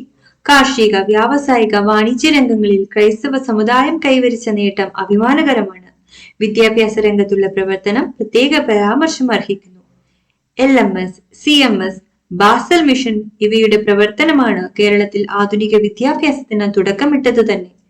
കേരളത്തിന്റെ വിദ്യാഭ്യാസ പുരോഗതിയിൽ ക്രൈസ്തവ സഭകളുടെ സംഭാവന വളരെ വിലപ്പെട്ടതാണ്. അച്ചടി വിദ്യയുടെയും പത്രമാസിക പ്രവർത്തനത്തിന്റെയും തുടക്കം ക്രിസ്ത്യൻ മിഷണറിമാരിൽ നിന്നാണെന്ന കാര്യം സർവവിദിതമാണല്ലോ. ആതുര ശുശ്രൂഷ, തൊഴിൽ പരിശീലനം, അനാഥ വൃദ്ധ സംരക്ഷണം എന്നിങ്ങനെ സാമൂഹ്യ സേവന രംഗത്തും അവർ കർമ്മനിരതരാണ്. സ്വാതന്ത്ര്യ സമര രംഗത്തും രാഷ്ട്ര നിർമ്മാണ പ്രക്രിയയിലും ഭരണരംഗത്തും വ്യക്തിമുദ്ര പതിപ്പിച്ച അനേകം വ്യക്തികളെ ക്രൈസ്തവ സമുദായം സംഭാവന ചെയ്തിട്ടുണ്ട്. പോർട്ടുഗീസ് കാലഘട്ടത്തിൽ ഒഴികെ മറ്റൊരു കാലത്തും ഇതര സമുദായങ്ങളുമായി ഒരു ഏറ്റുമുട്ടലിന്റെ പാത സ്വീകരിച്ചതായി ചരിത്രം പറയുന്നില്ല. യൂറോപ്യൻ നവോത്ഥാന കാലഘട്ടത്തിലാണ് ക്രൈസ്തവ മിഷണറിമാർ കേരളത്തിലെത്തിയത്. നവോത്ഥാനത്തിന്റെ സന്ദേശവാഹകരായ അവർ അതിന്റെ ചൈതന്യം കേരളത്തിൽ എത്തിച്ചു. ഇന്ന് കേരളത്തിൽ കാണുന്ന പള്ളികൾ പ്രശസ്തമായ യവന റോമൻ വാസ്തുവിദ്യ ശില്പ ശൈലിയിലുള്ളവയാണ്. ശില്പസുന്ദരമായ ഗോതിക് മാതൃകയിൽ കൂർശമായ വളച്ചുവാതിലുകളോട് കൂടിയ കത്തീഡ്രലുകൾ കേരളത്തിന്റെ പല ഭാഗങ്ങളിലും തലയുയർത്തി നിൽക്കുന്നു. ഈ യവന റോമൻ ഗോതിക് ദേവാലയ ശില്പങ്ങൾ കേരളീയ വാസ്തുശില്പ ശൈലിക്ക് ക്രിസ്തുമതം നൽകിയ സംഭാവനയാണ്. ഈ മാതൃകയിൽ നിർമ്മിതമായിട്ടുള്ള സെമിനാരികളും കൊട്ടാരങ്ങളും കേരളത്തിൽ പലയിടത്തും ഇന്നും കാണാം. തിരുവനന്തപുരത്തെ VJT ഹാൾ ഇതിന് ഉത്തമ ഉദാഹരണമാണ്.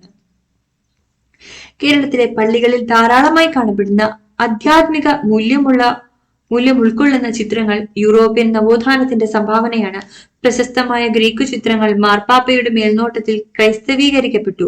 മൈക്കൽ ആഞ്ചലോയുടെ വ്യാകുല മാതാവ്, ഡാവിഞ്ചിയുടെ ഒടുവിലത്തെ അത്താഴം, റാഫേലിന്റെ ദേവമാതാവ് ഇവയെല്ലാം പള്ളികളിൽ സ്ഥാനം പിടിച്ചിരിക്കുന്നത് കാണാം. കാഞ്ഞൂർ കടുത്തുരുത്തി പള്ളികളിലെ ജ്ഞാനസ്നാന തൊട്ടികളിൽ ഉള്ള ഉണ്ണിയേശുവിന്റെയും കന്യാമറിയത്തിന്റെയും മോഹനരൂപം ശില്പകലയ്ക്കുള്ള സംഭാവനയാണ്. കേരള സംസ്കാരത്തിന് ക്രൈസ്തവ സമുദായം നൽകിയ സംഭാവനകളിൽ എടുത്തു പറയേണ്ട മറ്റു രണ്ട് കാര്യങ്ങളാണ് ചവിട്ടുനാടകവും മാർഗംകളിയും. പാശ്ചാത്യവും പൗരസ്ത്യവുമായ നാടക സങ്കേതങ്ങളുടെ സങ്കലനത്തിൽ നിന്നുണ്ടായ സംഗീത നൃത്ത നാടകമാണ് ചവിട്ടുനാടകം. പേര് സൂചിപ്പിക്കുന്നത് പോലെ അതിലെ ചുവടുകൾക്കുള്ള സവിശേഷതയാണ്. കാറൽമാൻ ചരിതമാണ് പ്രമേയം. പോർട്ടുഗീസ് കേന്ദ്രങ്ങളായിരുന്ന കൊടുങ്ങല്ലൂരിലും കൊച്ചിയിലുമാണ് ഇതിന് കൂടുതൽ പ്രചാരം ഉണ്ടായിരുന്നത്. കേരളത്തിൽ സുറിയാനി ക്രിസ്ത്യാനികളുടെ സവിശേഷമായ സംഭാവനയാണ് മാർഗംകളി. വിവാഹാഘോഷങ്ങളോടനുബന്ധിച്ച് ഗാർഹിക സദസ്സുകളിലാണ് ഇത് അരങ്ങേറുന്നത്. സ്ത്രീകൾ വട്ടത്തിൽ നിന്ന് കൈകൊട്ടി കളിക്കുന്നു. അടുക്കിട്ട മുണ്ട്, ചട്ട, കവണി, കുണുക്ക് ഇവയാണ് കളിക്കാരുടെ വേഷം. പാടിക്കൊടുക്കുന്നത് കളിക്കാർ ഏറ്റുപാടും. പാട്ടിനൊപ്പം വായ്ത്താരികളുമുണ്ട്. സെന്റ് തോമസ് ചരിതമാണ് പാട്ടിന് വിഷയം. വിളംബകാലത്താരംഭിക്കുന്ന പാട്ടും ചുവടുകളും ക്രമേണ ദ്രുതകാലത്തിലേക്ക് കടന്ന് താളം മുറുകുന്നു. കേരളീയ സ്ത്രീകളുടെ കൈകൊട്ടിക്കളി എന്ന് പറയുന്ന തിരുവാതിര കളിയോട് ഇതിന് ആധാർമണ്യം വളരെ പ്രകടമാണ്. തൃശൂരിലും സമീപ പ്രദേശങ്ങളിലും പ്രചരിച്ചിരുന്ന മാർഗംകളി യുവജനോത്സവങ്ങളിലെ ഒരിനമായതോടെ കൂടുതൽ വ്യാപകമായി. ജൂതമതം. ക്രിസ്തുവിന് 100 വർഷങ്ങൾക്ക് മുമ്പ് ജീവിച്ചിരുന്ന റബ്ബി ഹില്ലൽ ജൂത മത അനുശാസനങ്ങൾ ഇങ്ങനെ സംഗ്രഹിച്ചു: നിങ്ങൾ ഇഷ്ടപ്പെടാത്തതെന്തോ അത് നിങ്ങളുടെ സഹജീവികളോട് ചെയ്യാതിരിക്കുക. ധാർമ്മിക നിയമങ്ങൾ മുഴുവൻ അതിൽ അന്തർഭവിച്ചിരിക്കുന്നു. മറ്റെല്ലാം അതിന്റെ വ്യാഖ്യാനങ്ങൾ മാത്രമാണ്. റബ്ബിമതം എന്നുകൂടി പേരുള്ള ജൂതമതം താത്വികവും പ്രായോഗികവുമായ വശങ്ങൾ ഉൾക്കൊള്ളുന്നതാണ്. 2 കാര്യങ്ങളാണ് ആ മതത്തിന്റെ അടിസ്ഥാന ഘടകങ്ങൾ: ദൈവത്തിലുള്ള വിശ്വാസവും ദൈവത്തോടുള്ള ഉത്തരവാദിത്വവും. ദൈവമുണ്ടെന്ന കാര്യം തെളിയിക്കപ്പെടേണ്ട ഒരു വസ്തുതയായി ജൂതമതം കരുതുന്നില്ല. ഈശ്വരൻ സമ്പൂർണനാണെന്നും ജൂതമതം ഉറച്ചു വിശ്വസിക്കുന്നു. ഒന്നിലധികം ഈശ്വരന്മാർ ഉണ്ടെങ്കിൽ ഒന്നും സമ്പൂർണമായിരിക്കുകയില്ല. അതിനാൽ ദൈവത്തിന്റെ ഏകത്വം എന്ന വിശ്വാസം ദൈവത്തിന്റെ സമ്പൂർണത എന്ന സിദ്ധാന്തവുമായി ബന്ധപ്പെട്ടതാണ്. ഏകദൈവ വിശ്വാസം അതാണ് മനുഷ്യ മതചിന്തയ്ക്ക് ജൂതമതം നൽകിയ ഏറ്റവും മഹത്തായ സംഭാവന. ഏകമത വിശ്വാസം അതിന്റെ എല്ലാ സിദ്ധാന്തങ്ങൾക്കും ശുദ്ധിയും ശക്തിയും നൽകുന്നു. കേരളത്തിലെ ജൂതന്മാരുടെ ആദ്യകാല ചരിത്രത്തെക്കുറിച്ച് അറിയാൻ വ്യക്തമായ രേഖകളില്ല. വിദേശ രാജ്യങ്ങളും കേരളവുമായി പ്രാചീന കാലത്ത് തന്നെ നിലവിലിരുന്ന വ്യാപാര ബന്ധം കണക്കിലെടുക്കുമ്പോൾ കേരളത്തിലെ പ്രകൃതി വിഭവങ്ങളിൽ ആകൃഷ്ടരായി BC-യിൽ തന്നെ ജൂതന്മാർ കേരളത്തിൽ എത്തിയിരിക്കണമെന്ന ഊഹത്തിന് ഭാഷാപരമായ തെളിവുകൾ പിൻബലം നൽകുന്നു. ഹീബ്രു ഭാഷയിൽ കാണുന്ന കാഫിയും തുക്കിയും എന്നീ പദങ്ങൾക്ക് തമിഴ് മലയാളത്തിലെ കബി, തുകി എന്നിവയോട് പ്രകടമായ സാദൃശ്യമുണ്ടെന്ന് ഡോക്ടർ കാൾഡ്വെൽ അഭിപ്രായപ്പെട്ടിരിക്കുന്നു. AD 1-ാം നൂറ്റാണ്ടിൽ സ്വന്തം രാജ്യത്ത് അനുഭവപ്പെട്ട മതപീഡനത്തിൽ നിന്ന് രക്ഷപ്പെടാനായി അവർ കേരളത്തിലെത്തിയെന്നാണ് പൊതുവെയുള്ള ധാരണ. AD 68-ൽ ജെറുസലേമിലെ ജൂത ദേവാലയം റോമൻകാർ നശിപ്പിച്ചതിനെ തുടർന്ന് 14,000-ത്തിലധികം ജൂതന്മാർ കൊടുങ്ങല്ലൂരിലെത്തി. അന്നത്തെ രാജാവ് ഇവരെ ഉപചാരപൂർവം സ്വീകരിച്ച് കുടിയിരുത്തി. AD ആദ്യ നൂറ്റാണ്ടുകളിലായി പിന്നീട് പലപ്പോഴും ജൂതന്മാർ ഇവിടെ കുടിയേറിയിട്ടുണ്ടെന്നുള്ളതിന് പല പരാമർശങ്ങളും കാണുന്നുണ്ട്. കൊടുങ്ങല്ലൂർ, മാള, പാലയൂർ എന്നിവിടങ്ങളിലാണ് അവർ ആദ്യം വാസമുറപ്പിച്ചത്. തുടർന്ന് ചാവക്കാട്, മാടായി, പന്തലായിനി മുതലായ സ്ഥലങ്ങളിലേക്കും വ്യാപിച്ചു. 5 മുതൽ 15 വരെയുള്ള നൂറ്റാണ്ടുകളിൽ കൊടുങ്ങല്ലൂരിലെ ജൂതന്മാർ സ്വതന്ത്രമായും സ്വൈര്യമായും കഴിഞ്ഞുകൂടി. ജൂതശാസനം. കേരളത്തിലെ ഭരണാധികാരികൾക്ക് അന്യമതസ്ഥരോട് പൊതുവെയുള്ള ഉദാര മനോഭാവം ജൂതന്മാർക്കും അനുഗ്രഹമായി. സാമൂഹിക, സാമ്പത്തിക, വാണിജ്യ രംഗങ്ങളിൽ അവരിവിടെ പ്രാമാണികത നേടി. അതിന് വ്യക്തമായ തെളിവാണ് ജൂതശാസനം. AD 1000-ൽ എഴുതപ്പെട്ട ജൂതശാസനം.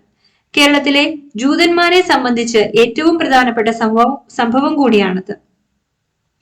ജോസഫ് റബ്ബാൻ എന്ന ജൂത വർത്തക പ്രമാണിക്ക് ചേര ചക്രവർത്തിയായ ഭാസ്കര രവിവർമ്മ 5 വണ്ണ സ്ഥാനവും മറ്റ് ഒട്ടനവധി അവകാശ അധികാരങ്ങളും അനുവദിച്ചു കൊടുത്തതായി അതിൽ പറയുന്നു. ശാസനത്തിന്റെ രാഷ്ട്രീയ പ്രാധാന്യം ഇളംകുളം വിശദമാക്കിയിട്ടുണ്ട്. ഇക്കാലത്ത് രാജരാജ ചോളൻ ചേര സാമ്രാജ്യത്തിന്റെ തെക്കേ അതിർത്തിയോടടുത്തുള്ള കാന്തളൂർ, വിഴിഞ്ഞം ഭാഗങ്ങൾ ആക്രമിച്ച് ഭാസ്കര രവിവർമ്മയെ പരാജയപ്പെടുത്തിയത്. തെക്കൻ തിരുവിതാംകൂർ പിടിച്ചടക്കിയ ശേഷം ചോള സൈന്യം തലസ്ഥാനമായ മഹോദയപുരം ലക്ഷ്യമാക്കി നീക്കി. ചോളന്മാരുടെ ഈ ആക്രമണങ്ങളെ ചെറുത്തു തോൽപ്പിക്കുവാൻ ജൂതന്മാർ നൽകിയ സഹായങ്ങൾക്ക് പ്രത്യുപകാരം എന്ന നിലയിൽ ആണ് പിരസാദിച്ചരുളിയ പിരസാദമാണ് 5 വണ്ണ സ്ഥാനവും മറ്റ് 72 വിടുപേറുകളും ജോസഫ് റബ്ബാനും അവന്റെ സന്തതി പരമ്പരകൾക്കും ലോകവും ചന്ദ്രനുമുള്ള കാലത്തോളം അനുഭവിക്കാൻ കൽപ്പിച്ചു കൊടുത്തത്.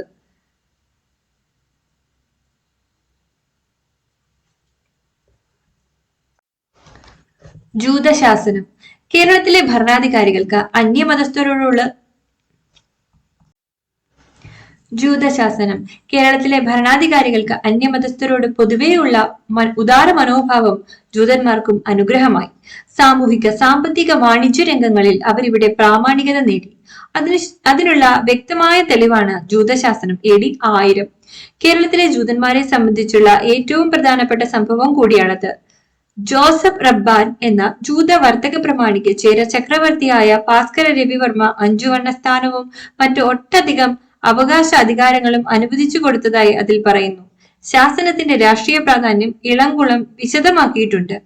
ഇക്കാലത്താണ് രാജരാജ ചോളൻ ചേര സാമ്രാജ്യത്തിന്റെ തെക്കേ അതിർത്തിയോടടുത്തുള്ള കാന്തളൂർ, വിഴിഞ്ഞം ഭാഗങ്ങൾ ആക്രമിച്ച് ഭാസ്കര രവിവർമ്മയെ പരാജയപ്പെടുത്തിയത്. തെക്കൻ തിരുവിതാംകൂർ പിടിച്ചടക്കിയ ശേഷം ചോള സൈന്യം തലസ്ഥാനമായ മഹോദയപുരം ലക്ഷ്യമാക്കി നീങ്ങി. ചോളന്മാരുടെ ഈ ആക്രമണങ്ങളെ ചെറുത്തു തോൽപ്പിക്കുവാൻ ജൂതന്മാർ നൽകിയ സഹായങ്ങൾക്ക് പ്രത്യുപകാരം എന്ന നിലയിലാണ് പിരസാദിച്ചരുളിയ പിരസാദമാണ് 5 വണ്ണ സ്ഥാനവും മറ്റ് 72 വിടുപേറുകളും ജോസഫ് റബ്ബാനും അവന്റെ സന്തതി പരമ്പരകൾക്കും ലോകവും ചന്ദ്രനുമുള്ള കാലത്തോളം അനുഭവിക്കാൻ കൽപ്പിച്ചു കൊടുത്തത്. നഗരത്തിലുള്ള മറ്റു കുടികൾ നൽകുന്ന രാജഭോഗം ജൂതന്മാർ നൽകേണ്ടതില്ലെന്ന് പറഞ്ഞിരിക്കുന്നത് ആ സമുദായത്തോടുള്ള പ്രത്യേക പരിഗണനയാണല്ലോ. വേനാട്, ഏറനാട്, വെള്ളുവനാട്, നെടുംപുറയൂർ നാട് എന്നിവയുടെ നാടുവാഴികളും പടയുടെ ഉപനായകത്വം വഹിക്കുന്ന മൂർഖൻ ചാത്തനുമാണ് സാക്ഷി പട്ടികയിൽ കാണുന്നത്. ഇത് ജൂതശാസനത്തിന്റെ രാഷ്ട്രീയ പ്രാധാന്യത്തിന് മതിയായ തെളിവാണ്. പോർട്ടുഗീസുകാരുടെ ആഗമന കാലം വരെ യാതൊരു പീഡനങ്ങളുമില്ലാതെ ജൂതന്മാരിവിടെ സ്വൈര്യമായി ജീവിച്ചു. എന്നാൽ പോർട്ടുഗീസ് കാലഘട്ടം അവരെ സംബന്ധിച്ചിടത്തോളം ഏറ്റവും ദുരിതപൂർണമായിരുന്നു. പറങ്കികളുടെ കയ്യേറ്റത്തെ തുടർന്ന് 1565-ൽ ജൂതന്മാർ കൊടുങ്ങല്ലൂർ ഉപേക്ഷിച്ച് കൊച്ചി രാജാവിന്റെ അടുക്കൽ അഭയം തേടി. രാജാവ് ഔദാര്യപൂർവ്വം അവരെ സ്വീകരിക്കുകയും അവർക്ക് വേണ്ട സൗകര്യങ്ങൾ അനുവദിച്ചു കൊടുക്കുകയും ചെയ്തു. അങ്ങനെയാണ് മട്ടാഞ്ചേരിയിലെ ജൂതത്തെരുവും ജൂതപ്പള്ളിയും ഉണ്ടായത്. 1568 കാലഘട്ടം. അവിടെയും അവർക്ക് പോർട്ടുഗീസുകാരുടെ അതിക്രമങ്ങൾക്ക് ഇരയാകേണ്ടി വന്നു.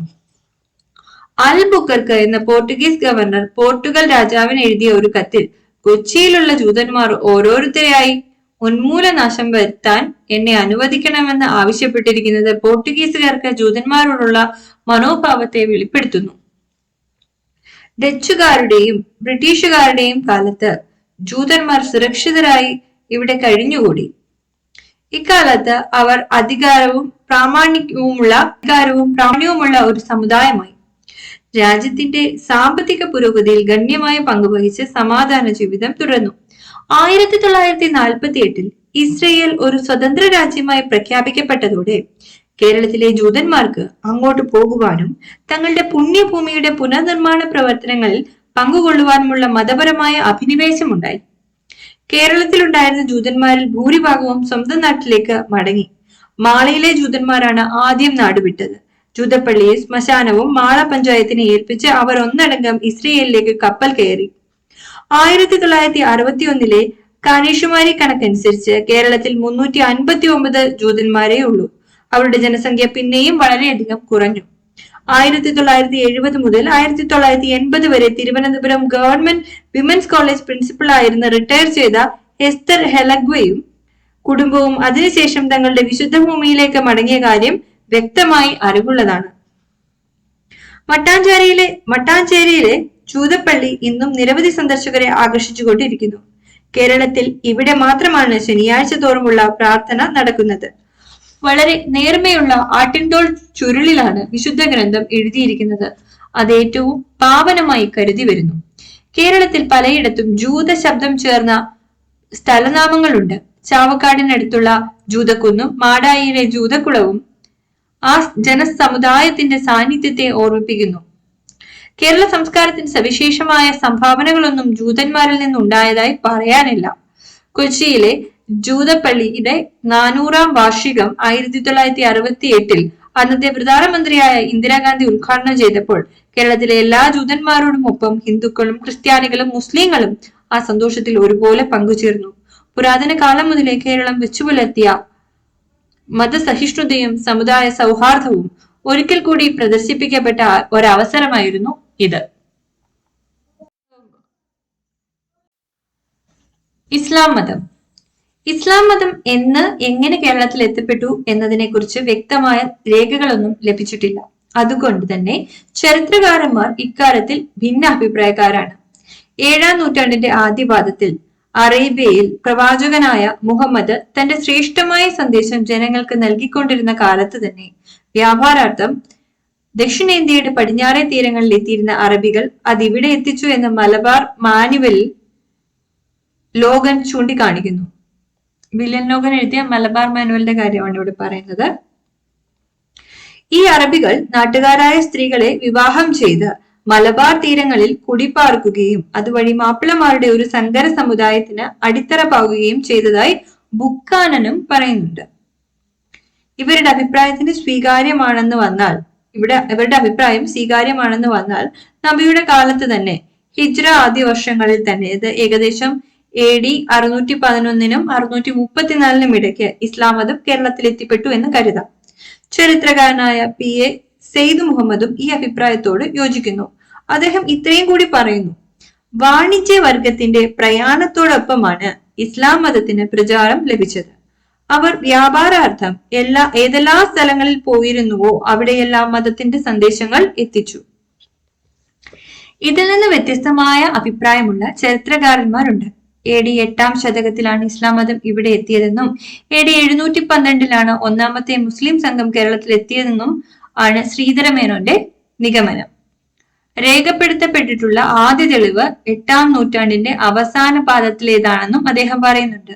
പന്തലായിനി കൊല്ലത്തെ ഒരു ശവകുടീരത്തിൽ ഇങ്ങനെ രേഖപ്പെടുത്തിയിരിക്കുന്നു: പ്രവാചകനായ മുഹമ്മദ് മക്കയിൽ നിന്നും മദീനയിലേക്ക് പലായനം ചെയ്ത സംഭവത്തെ കുറിക്കുന്ന ഹിജ്റ 166 അതായത് AD 788 ആലിബിൻ ഉദർമാൻ ഈ ലോകം വിട്ടുപോയി.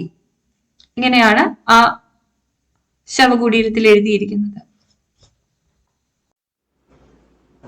മധ്യകാല സഞ്ചാരികൾ. സുലൈമാന്റെ യാത്രാ വിവരണത്തിൽ AD 851 രണ്ടു രാജ്യങ്ങളിലും, ഇന്ത്യ, ചൈന എന്നീ രണ്ടു രാജ്യങ്ങളിലും ഇസ്ലാം മതം സ്വീകരിച്ച ആരെയെങ്കിലുമോ അറബി സംസാരിക്കുന്ന ഒരാളെയോ കണ്ടില്ല എന്ന പരാമർശത്തെ ആസ്പദമാക്കി ഇക്കാലത്തിന് ശേഷമാണ് ഇസ്ലാം മതം ഇവിടെ എത്തിയതെന്ന് വാദിക്കുന്നവരുണ്ട്. എന്നാൽ അത് ശരിയല്ല. ഒന്നാമത് സുലൈമാൻ കേരളം സന്ദർശിച്ചിരുന്നോ എന്ന് തന്നെ വ്യക്തമല്ല. ചൈനയിലേക്ക് പോവുകയായിരുന്നു സുലൈമാന്റെ ലക്ഷ്യം. ഇന്ത്യയുടെ പശ്ചിമ തീരം വഴി കടന്നു പോയപ്പോൾ മറ്റുള്ളവരിൽ നിന്ന് കിട്ടിയ വിവരങ്ങളാണ് സുലൈമാന്റെ വിവരണങ്ങൾക്ക് അടിസ്ഥാനം. ആ നിലയ്ക്ക് സുലൈമാന്റെ വിവരണങ്ങൾ വിശ്വാസയോഗ്യമല്ലെന്ന് ഡോക്ടർ താരാചന്ദ് ചൂണ്ടിക്കാണിക്കുന്നു. തരിസാപ്പള്ളി ശാസനകാലത്ത് AD 849 കൊല്ലത്ത് അറബി കച്ചവടക്കാരുണ്ടായിരുന്നു എന്നതിന് അതിലെ സാക്ഷിപ്പട്ടിക തന്നെ തെളിവാണ്. 7ഉം 8ഉം നൂറ്റാണ്ടുകളിൽ തെക്കേ ഇന്ത്യയുടെ പടിഞ്ഞാറേ തീരം പൊതുവെ അസ്വസ്ഥമായിരുന്നു. ഇക്കാലത്താണ് കേരളത്തിലേക്കുള്ള ആര്യ അധിനിവേശം ഏറ്റവും കൂടുതൽ ഉണ്ടായത്. ബുദ്ധ ജൈന മതങ്ങളെ പരാജയപ്പെടുത്തി ആര്യമതം ആധിപത്യം ഉറപ്പിക്കാൻ വ്യഗ്രത കാണിച്ചു. സാമൂഹികമായ അസമത്വങ്ങൾ, ചാതുർവർണ്ണ്യത്തിന്റെ ആദ്യ ലക്ഷണങ്ങൾ തലപൊക്കി തുടങ്ങി. ഈ സാഹചര്യത്തിൽ സാഹോദര്യത്തിന്റെയും സമഭാവനയുടെയും മോഹന വാഗ്ദാനവുമായി കടന്നുവന്ന ഇസ്ലാമിക ആദർശങ്ങളിൽ ജനങ്ങൾ ആകൃഷ്ടരാകുക എന്നത് സ്വാഭാവികമാണ്. ചേരമാൻ പെരുമാളും ഇസ്ലാം മതവും. കേരളത്തിൽ ഇസ്ലാം മതത്തിന്റെ ആവിർഭാവവും ചേരമാൻ പെരുമാളിന്റെ മതപരിവർത്തനവും തമ്മിൽ ബന്ധിപ്പിച്ചുകൊണ്ടുള്ള ഒരു കഥയ്ക്ക് പരക്കെ പ്രചാരം കിട്ടിയിട്ടുണ്ട്. കേരളോൽപ്പത്തിയിലും ഇത് സ്ഥാനം പിടിച്ചിട്ടുണ്ട്. 16-ാം ശതകത്തിൽ ഷെയ്ഖ് സൈനുദ്ദീൻ തുഹത്തുൽ മുജാഹിദീനിലും ലോഗൻ മലബാർ മാനുവലിലും ഇന്നീസ് മലബാർ ഡിസ്ട്രിക്ട് ഗസറ്ററിയിലും ഈ കഥ പറയുന്നുണ്ട്. ഒരു ഷൈഖും ഏതാനും മുസ്ലിം ഫക്കീർമാരും കൊടുങ്ങല്ലൂരിലെത്തി. ചേരമാൻ പെരുമാൾ അഥവാ രാജാവ് അവരെ സ്വീകരിച്ചു. പ്രവാചകനായ മുഹമ്മദിനെ പറ്റിയും ഇസ്ലാം മത തത്വങ്ങളെ പറ്റിയും അവർ രാജാവിനെ പറഞ്ഞു കേൾപ്പിച്ചു. അതിൽ ആകൃഷ്ടനായ പെരുമാൾ അവരോടൊപ്പം മക്കയിലേക്ക് പോയി. മടക്കയാത്രയിൽ അദ്ദേഹം മരിച്ചു. മരണസമയത്ത് അനുയായികളോട് കേരളത്തിൽ ഇസ്ലാം മതം പ്രചരിപ്പിക്കുവാൻ കൽപ്പിച്ചു. അവർ കൊടുങ്ങല്ലൂരിലെത്തി. അവിടെ നിർമ്മിച്ച ജുമാ മസ്ജിദ് ഇന്ത്യയിലെ ആദ്യത്തെ മുസ്ലിം പള്ളിയാണെന്നും ഐതിഹ്യം പറയുന്നു. കേരളോൽപ്പത്തിയിലെ ഈ പെരുമാൾ കഥ അതിശയോക്തിപരമാണെങ്കിലും അതിൽ യാഥാർത്ഥ്യത്തിന്റെ കണികയുണ്ടാകാമെന്ന് കരുതുന്ന ചരിത്രകാരന്മാരുണ്ട്. PA സെയ്ദു മുഹമ്മദ് പറയുന്ന കഥയിൽ അല്പം മാറ്റമുണ്ട്. അറേബ്യയിൽ നിന്ന് സിലോണിലെ ആദാം മലയിലേക്ക് പുറപ്പെട്ട തീർത്ഥാടക സംഘം മാർഗമധ്യേ കൊടുങ്ങല്ലൂർ തുറമുഖത്തിറങ്ങി. അവരിൽ നിന്ന് പ്രവാചകനായ മുഹമ്മദ് നബിയെ കുറിച്ചും ഇസ്ലാം മത തത്വങ്ങളെ കുറിച്ചും കേട്ടറിയാൻ ഇടയായ ഭരണാധികാരി മടക്കയാത്രയിൽ അവരെ അനുഗമിച്ച് മക്കയിലേക്ക് പോയി. അറക്കൽ രാജവംശത്തിൽ നിന്ന് കണ്ടെടുത്തിട്ടുള്ള ഒരു അറബി ലിഖിതത്തിൽ ചേരമാൻ പെരുമാൾ മക്കയിലേക്ക് പോയി താജുദ്ദീൻ എന്ന പേര് സ്വീകരിച്ചതായും മടക്കയാത്രയിൽ മരിച്ചതായും പറഞ്ഞു കാണുന്നു. പോർട്ടുഗീസുകാരുടെ ആഗമന കാലത്തിന് മുൻപ് കേരളം സന്ദർശിച്ചിട്ടുള്ള വിദേശ സഞ്ചാരികൾ ആരും തന്നെ പെരുമാൾ കഥ സൂചിപ്പിച്ചിട്ടില്ലെന്ന് KP പത്മനാഭ മേനോൻ ചൂണ്ടിക്കാണിക്കുന്നു. 16-ാം ശതകം മുതലാണ് ഈ കഥ പ്രചരിച്ചത്. ഇക്കാര്യത്തിൽ ശ്രീധരമേനോന്റെ അഭിപ്രായം അസന്ദിഗ്ധമാണ്. സംശയലേശമന്യേ കാലഗണന പൊരുത്തമില്ലാത്ത ഒന്നാണ് ചേരമാൻ കഥ. വിശ്വാസയോഗ്യമായ ചരിത്ര രേഖകളുടെ അഭാവത്തിൽ ഈ കഥ തള്ളിക്കളയേണ്ടതാണ്. ഇളംകുളമാകട്ടെ ഒരു മധ്യസ്ഥന്റെ നിലപാടാണ് സ്വീകരിച്ചിട്ടുള്ളത്. എല്ലാം കൂടി ആലോചിക്കുമ്പോൾ കേരളത്തിലെ ഏതോ ഒരു രാജാവ് ഇസ്ലാം മതം സ്വീകരിച്ചിരിക്കാമെന്നാണ് വിചാരിക്കേണ്ടത് എന്നാണ് അദ്ദേഹത്തിന്റെ അഭിപ്രായം. കേരളത്തിലെ മുസ്ലിം സമുദായത്തെ പറ്റി വിശദ വിവരങ്ങൾ നൽകുന്ന ആദ്യ ഗ്രന്ഥകാരൻ ഇബൻ ബത്തൂത്തയാണ്. 1368 കാലഘട്ടം. അദ്ദേഹത്തിന്റെ വിവരണം ഇപ്രകാരമാണ്. വഴിയരികിലുള്ള മലബാർ തീരത്തെ കുറിച്ചാണ്. വഴിയരികിലുള്ള എല്ലാ വിശ്രമ കേന്ദ്രങ്ങളിലും മുസ്ലിം ഭവനങ്ങളുണ്ട്. ധർമ്മടം, കോഴിക്കോട്, കൊല്ലം തുടങ്ങിയ സ്ഥലങ്ങൾ മുസ്ലിം കേന്ദ്രങ്ങളാണ്. മുസ്ലിങ്ങൾ അധികാരത്തിന്റെയും ഐശ്വര്യത്തിന്റെയും ഉച്ചകോടിയിലായിരുന്നു. ഹിന്ദുക്കളിൽ നിന്ന് ധാരാളം പേർ ഇസ്ലാമിലേക്ക് പരിവർത്തനം നടത്തിക്കൊണ്ടിരിക്കുന്നു. 14-ാം നൂറ്റാണ്ടു മുതൽ സാമൂതിരിയുടെ ആധിപത്യകാലത്ത് മുസ്ലിങ്ങൾ ഉത്തരവാദിത്തപ്പെട്ട സ്ഥാനങ്ങൾ വഹിച്ചിരുന്നു. മാമാങ്കത്തിൽ സാമൂതിരിയുടെ രക്ഷാപുരുഷ സ്ഥാനം വഹിച്ചിരുന്നത് കോഴിക്കോട് കോയമാരായിരുന്നു. മാപ്പിളമാരുടെ മതനേതാവായിരുന്ന തങ്ങൾക്ക് സാമൂതിരിയോടൊപ്പം പല്ലക്കിൽ യാത്ര ചെയ്യാനുള്ള അവകാശവും ഉണ്ടായിരുന്നു. 15-ാം നൂറ്റാണ്ടിന്റെ ആരംഭത്തിൽ കോഴിക്കോട് സന്ദർശിച്ച, അതായത് 1403 കാലഘട്ടം, മാഹ്വാൻ എന്ന ചൈനീസ് സഞ്ചാരി ഇപ്രകാരം രേഖപ്പെടുത്തിയിരിക്കുന്നു: രാജാവിന്റെ പ്രജകളിൽ ധാരാളം പേർ മുസ്ലിങ്ങളാണ്. അദ്ദേഹത്തിന്റെ കാര്യക്കാരൻ തന്നെയും ഒരു മുസ്ലിം ആയിരുന്നു. രാജ്യത്ത് 20-30 പള്ളികളുണ്ട്. ഈ പള്ളികളിൽ ആഴ്ചയിലൊരിക്കൽ ജനങ്ങൾ നിസ്കരിക്കാൻ ഒന്നിച്ചു കൂടുന്നു. ഈ ദിവസങ്ങളിൽ ജനങ്ങൾ പള്ളികളിലായതുകൊണ്ട് കാലത്ത് യാതൊരു വ്യാപാരവും നടക്കുകയില്ല. 1442 അബ്ദുർ റസാഖ് വെള്ളിയാഴ്ച തോറും ജനങ്ങൾ പള്ളിയിൽ പ്രാർത്ഥിക്കുവാൻ എത്തിച്ചേരുന്നു. അവിടെ ഒരു ഖാസിയും ഖത്തീബും ഉണ്ടായിരിക്കും എന്ന് പറയുമ്പോൾ മത ആരാധനയുടെ ചടങ്ങുകൾ ഇന്നത്തെ പോലെ വ്യവസ്ഥാപിതമായതായി കാണാം. ബലപ്രയോഗവും ഭീഷണിയും ഉപയോഗിച്ച് മതപരിവർത്തനം കൊണ്ടാണ് ഇസ്ലാം ഇവിടെ പ്രചരിച്ചത് എന്നൊരു ആരോപണമുണ്ട്. അത്തരത്തിൽ ഒറ്റപ്പെട്ട ചില സംഭവങ്ങൾ നടന്നിരിക്കാം. എങ്കിലും സൂഫിമാരുടെയും തങ്ങൾമാരുടെയും ശാന്തമായ പ്രവർത്തനമാണ് ഇസ്ലാം മതം ഇവിടെ പ്രചരിപ്പിച്ചത്. വടക്കേ ഇന്ത്യയിൽ മുസ്ലിങ്ങൾ പ്രവേശിച്ച് ശത്രുക്കളായ ആക്രമണകാരികളും ബിംബാരാധന വൈരികളുമായിട്ടായിരുന്നെങ്കിൽ പശ്ചിമ തീരങ്ങളിൽ അവർ എത്തിയത് സൗഹാർദ്ദമുള്ള കച്ചവടക്കാരും അറേബ്യൻ സംസ്കാരത്തിന്റെ പ്രചാരകരുമായാണ്. നൂറ്റാണ്ടുകൾക്ക് മുമ്പ് ക്രിസ്തുമതവും ജൂതമതവും കേരളത്തിൽ എത്തിയതുപോലെ ഇസ്ലാം മതവും ജേതാവായല്ല, തറവാട്ടിലെ ബഹുമാന്യനായ ഒരു അതിഥിയെ പോലെ തന്നെയാണ് കേരളത്തിൽ എത്തിയത് എന്ന് MGS നാരായണന്റെ അഭിപ്രായം ഇവിടെ ശ്രദ്ധേയമാണ്. ക്രിസ്തുമതത്തിന്റെയും ജൂതമതത്തിന്റെയും എന്ന പോലെ ഇസ്ലാം മതത്തിന്റെയും കേരളത്തിലെ ആദ്യത്തെ ദേവാലയം കൊടുങ്ങല്ലൂരിലാണ് സ്ഥാപിതമായത്. ചേരമാൻ പള്ളി എന്ന പേരിൽ അത് ഇന്നുമുണ്ട്. തുടർന്ന് മംഗലാപുരം, കാസർഗോഡ്, ഏരിമല, മാടായി, ധർമ്മടം, പന്തലായിനി, ചാലിയം, കൊല്ലം എന്നീ സ്ഥലങ്ങളിലും ആദ്യകാലത്ത് തന്നെ പള്ളികൾ ഉണ്ടായി. ഇവയിൽ പലതും പുതുക്കിപ്പണിത രൂപത്തിലാണെങ്കിലും ഇപ്പോഴും ഉണ്ട്. ഈ പള്ളികൾ കേന്ദ്രീകരിച്ചുകൊണ്ടാണ് മതപ്രചാരണം നടന്നിരുന്നത്. ഏകദൈവ വിശ്വാസവും സന്മാർഗ ജീവിതവും സമത്വവും സാഹോദര്യവും ഉൾക്കൊള്ളുന്ന ഇസ്ലാം മതം കേരളത്തിൽ വ്യാപകമായി പ്രചരിച്ചു. മുസ്ലിം പള്ളികൾ. എല്ലാ പള്ളികളും മക്കയിലെ കഅബയെ അഭിമുഖീകരിച്ചായിരിക്കും നിർമ്മിച്ചിരിക്കുക. ഏകദൈവ വിശ്വാസത്തിന്റെ അടിസ്ഥാനത്തിൽ ലോകമൊട്ടുക്കുമുള്ള മുസ്ലിങ്ങളുടെ ഇടയിൽ ഐകമത്യമുണ്ടാക്കുകയാണ് ഇതിന്റെ ലക്ഷ്യം. കേരള ക്ഷേത്ര ശില്പത്തിന്റെ സവിശേഷതകൾ പലതും വിദഗ്ധമായ രീതിയിൽ ഇവിടുത്തെ ആദ്യകാല പള്ളികളുടെ നിർമ്മാണത്തിൽ ഉൾക്കൊള്ളിച്ചിരിക്കുന്നത് കാണാം. ലോകത്തെമ്പാടുമുള്ള പള്ളികളിൽ വിശാലമായ 1-2 മുറികൾ മാത്രമേ കാണുകയുള്ളൂ. എന്നാൽ കേരളത്തിൽ ആദ്യകാലത്ത് നിർമ്മിതമായ പള്ളികളിലെ അകം പള്ളികൾ ഏതാണ്ട് ശ്രീകോവിലിന്റെ അനുകരണമാണ്. ചില പള്ളികളുടെ മേൽക്കൂര ചെമ്പു തകിട് പൊതിഞ്ഞതാണ്. മേൽക്കൂരയുടെ മുൻഭാഗം തടിയിൽ ചിത്രവേലകളും കൊത്തുപണികളും കൊണ്ട് മൂടി പിടിപ്പിച്ചിരിക്കും. ഇതെല്ലാം ക്ഷേത്ര മാതൃകകളുടെ അനുകരണമാണെന്ന് പറയാമെങ്കിലും അതിൽ മനുഷ്യ, പക്ഷി, മൃഗാദികളുടെ ഒന്നും രൂപമുണ്ടായിരിക്കുകയില്ല എന്നതൊരു പ്രത്യേകതയാണ്. ബിംബ ആരാധനയ്ക്ക് അനുകൂലമായ ഒന്നും പാടില്ലെന്ന നിബന്ധന നിഷ്കർഷയോടെ പാലിച്ചിരിക്കുന്നു. ആധുനിക കാലത്ത് നിർമ്മിതമായ പള്ളികൾ ഇതിൽ നിന്നും ഭിന്നമായ രീതിയിലുള്ളവയാണ്. കുംഭഗോപുരങ്ങളും ഉന്നതങ്ങളായ മിനാരങ്ങളുമുള്ള മുസ്ലിം പള്ളികൾ. വാസ്തുവിദ്യയിൽ അറബി, പേർഷ്യൻ സമ്പ്രദായങ്ങൾ കേരളത്തിൽ ആവിഷ്കരിച്ചു. ഇതിന് ഏറ്റവും നല്ല ഉദാഹരണമാണ് തിരുവനന്തപുരത്തുള്ള പാളയം ജുമാ മസ്ജിദ്. കേരളത്തിൽ ഇസ്ലാം മതം പ്രചരിക്കുന്നതിന് പല ഘടകങ്ങളും അനുകൂലമായി ഉണ്ടായിരുന്നു.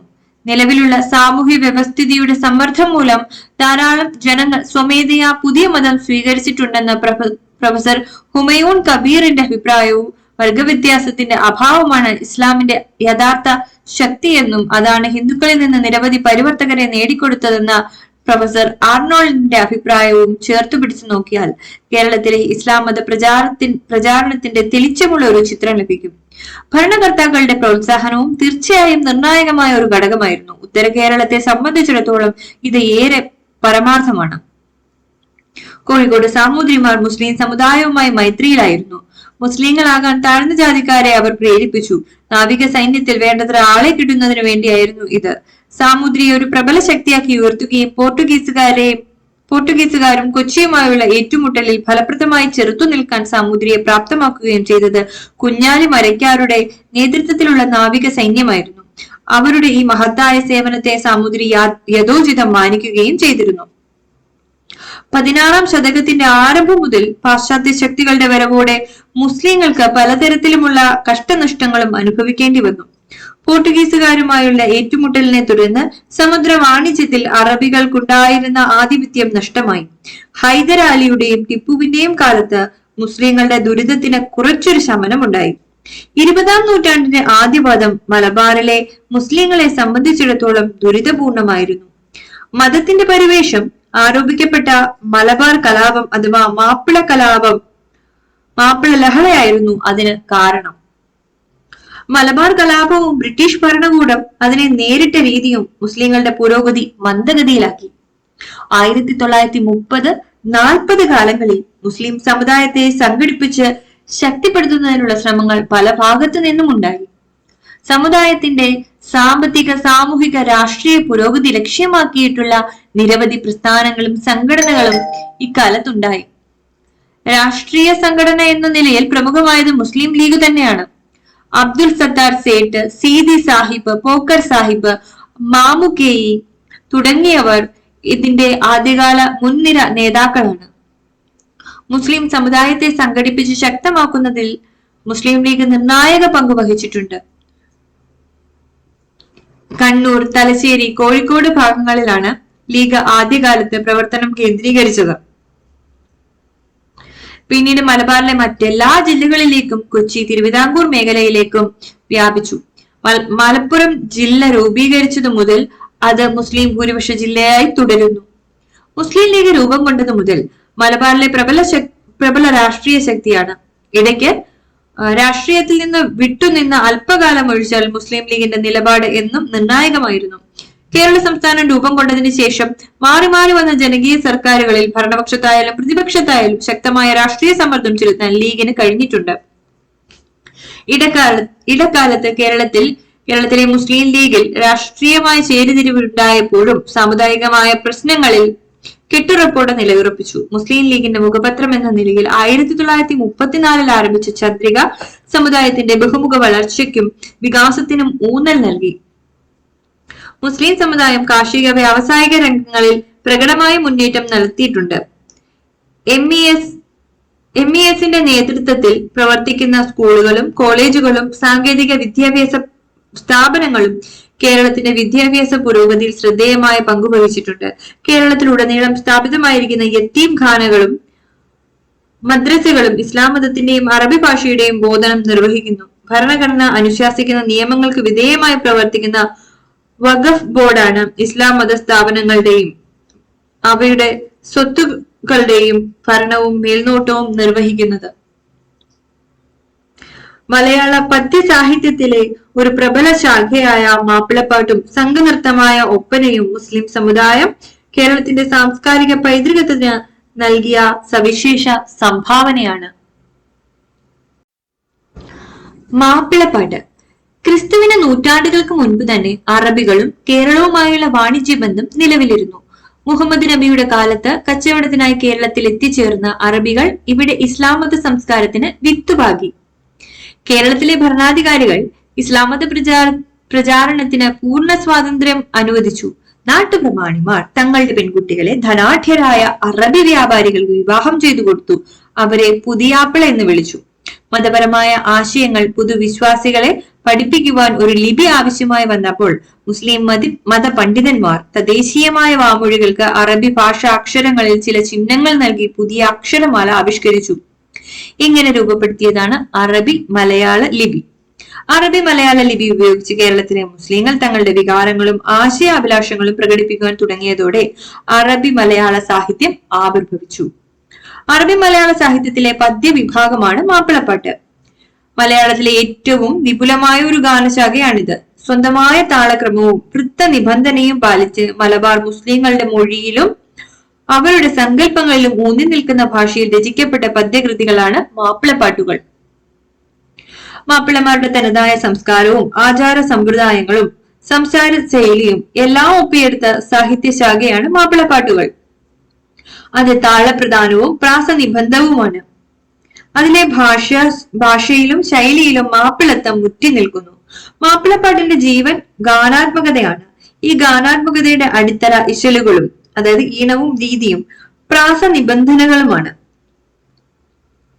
ശബ്ദ സൗന്ദര്യവും താളാത്മകതയും കൊണ്ടുണ്ടാകുന്ന അപാത മധുരമായ ഗാനാത്മകതയാണ് മാപ്പിളപ്പാട്ടുകളുടെ തനിമ. മാപ്പിളപ്പാട്ടിലെ ഇശലുകൾ പരിശോധിച്ചാൽ അവ ദ്രാവിഡ വൃത്തത്തിലുള്ള ഗീതങ്ങളുടെ അനുകരണങ്ങളാണെന്ന് കാണാം. കേക്ക, കാക്കളി, മഞ്ചരി, നദോന്നത, പാന തുടങ്ങിയ വൃത്തങ്ങളുടെ മാതൃകകൾ മാപ്പിളപ്പാട്ടുകളിൽ ഉണ്ട്. കൂടാതെ ഐവർകളി, കോൽകളി, പരിചമുട്ട്, പുള്ളുവൻ പാട്ട്, കളംപാട്ട് തുടങ്ങി നാനാതരം പാട്ടുകളുടെ അനുകരണങ്ങളും മാപ്പിളപ്പാട്ടിലുണ്ട്.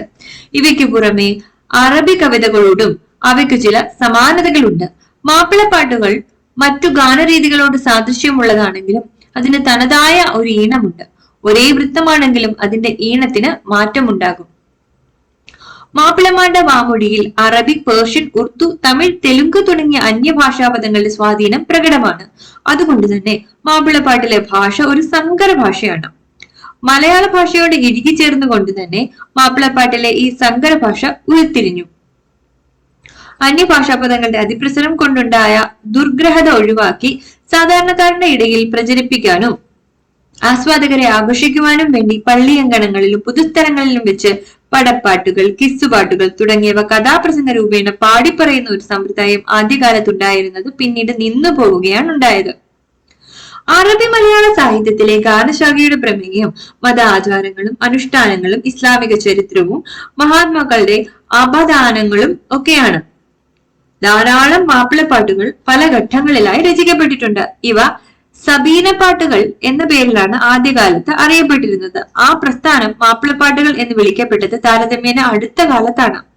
സബീന എന്ന വാക്കിന് കപ്പൽ എന്നാണ് അർത്ഥം. കപ്പപ്പാട്ടിന്റെ പിന്നാലെ രചിക്കപ്പെട്ട പാട്ടുകൾക്ക് സബീന പാട്ടുകൾ എന്ന പൊതുനാമം നൽകിക്കൊണ്ട് കപ്പപ്പാട്ടിന് ആ പ്രസ്ഥാനവുമായുള്ള അടിസ്ഥാനപരമായ ബന്ധത്തെ മുസ്ലിം സഹൃദയ ലോകം അരക്കിട്ടുറപ്പിച്ചു. മാപ്പിളപ്പാട്ടിന്റെ ഉത്ഭവകാലം 17-ാം നൂറ്റാണ്ട് എന്ന് കരുതപ്പെടുന്നു. അറിയപ്പെടുന്ന ആദ്യ കൃതി മുഹ്യദ്ദീൻ മാലയാണ്. അറബി മലയാള ഭാഷയിൽ രചിക്കപ്പെട്ട ആദ്യ പാഠ്യകൃതിയും ഇതുതന്നെ എന്നാണ് പണ്ഡിതമതം. രചനാകാലം കവി തന്നെ രേഖപ്പെടുത്തിയിട്ടുണ്ട്. കൊല്ലം 782. ഇതിനു മുൻപ് മാപ്പിളപ്പാട്ട് ഉണ്ടായിരുന്നില്ല എന്ന് ഇതിനർത്ഥമില്ല. കണ്ടുകിട്ടിയിട്ടേയില്ല എന്നേ കരുതേണ്ടു. മുഹ്യിദ്ദീൻ മാലയ്ക്ക് ശേഷം ഏതാണ്ട് 130 കൊല്ലം വരെ വേറെ മാപ്പിളപ്പാട്ട് രചനകളെ പറ്റി യാതൊരു അറിവുമില്ല. മാപ്പിളപ്പാട്ടുകൾക്ക് കാവ്യാത്മകതയിലും ശില്പമേന്മയിലും തെളിവും മികവും നൽകിയത് മഹാകവി മൊയ്തീൻ കുട്ടി വൈദ്യരാണ്. അദ്ദേഹത്തിന്റെ കൃതികളിൽ ഏറെ പ്രസിദ്ധമായത് ബദറുൽ മുനീർ, ഹുസ്നുൽ ജമാൽ, ബദർപട, ഹിജറ തുടങ്ങിയ മഹാകാവ്യങ്ങളും കിളത്തിമാല, എലിപ്പട തുടങ്ങിയ ഖണ്ഡകാവ്യങ്ങളുമാണ്. ഭക്തിമയമായ പ്രമേയങ്ങളിൽ നിന്ന് പ്രണയത്തിന്റെ തലങ്ങളിലേക്കുള്ള ചുവടുമാറ്റം വൈദ്യരിലാണ് എന്ന് പറയേണ്ടിയിരിക്കുന്നു. മലയാള സാഹിത്യത്തിലെ ആഢ്യന്മാരായ കവികൾക്കും സാഹിത്യകാരന്മാർക്കും മാപ്പിളപ്പാട്ടിന്റെ സാഹിത്യ മൂല്യവും ആഴവും പരപ്പും പരിചയപ്പെടുത്തിയത് ടി ഉബൈദാണ്. 1947 കോഴിക്കോട് സാമൂതിരി ഹൈസ്കൂളിൽ വെച്ച് നടന്ന സാഹിത്യ പരിഷത്തിൽ ഉബൈദ് നടത്തിയ പ്രസംഗത്തോടെയാണ് മാപ്പിളപ്പാട്ടുകളെ പുറം ലോകം അംഗീകരിച്ചു തുടങ്ങിയത്. അതുവരെ അത് മുസ്ലിങ്ങൾക്കിടയിൽ മാത്രം ഒതുങ്ങിയിരുന്ന ഒരു ഗാനശാഖയായിരുന്നു. ഒ അബു, പുന്നയൂർ കുളം, വി ബാപ്പു തുടങ്ങിയവരും മാപ്പിളപ്പാട്ടിന്റെ മികവ് വെളിച്ചത്ത് കൊണ്ടുവരാൻ ശ്രമിച്ചവരാണ്.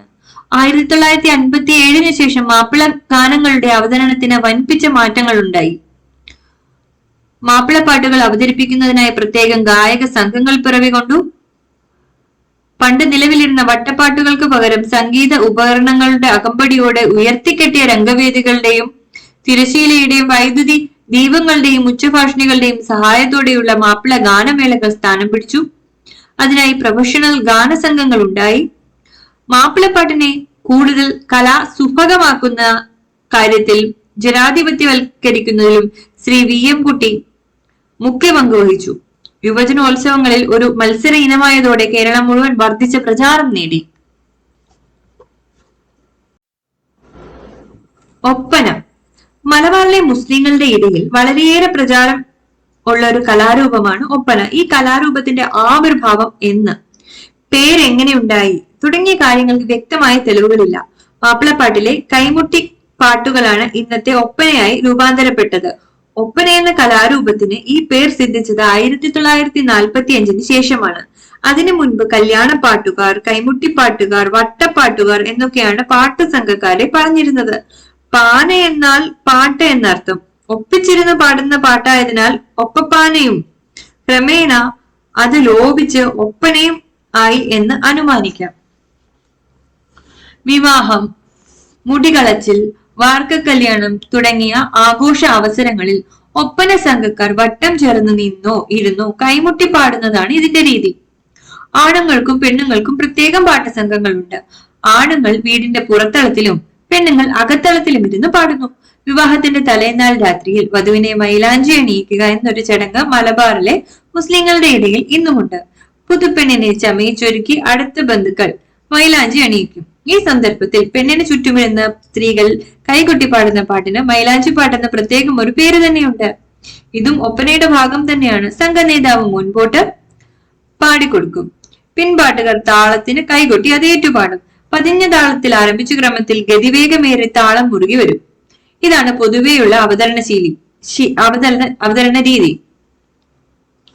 മാപ്പിളപ്പാട്ടിലെ താളപ്രധാനമായ പല ഇശലുകളും ഒപ്പനയിൽ ഉപയോഗിക്കാറുണ്ട്. പണ്ട് ഒപ്പന എന്ന പൊതുസംജ്ഞ ഇത്തരം പാട്ടുകൾക്കുണ്ടായിരുന്നില്ല. പാട്ടായിരുന്നു പ്രധാനം.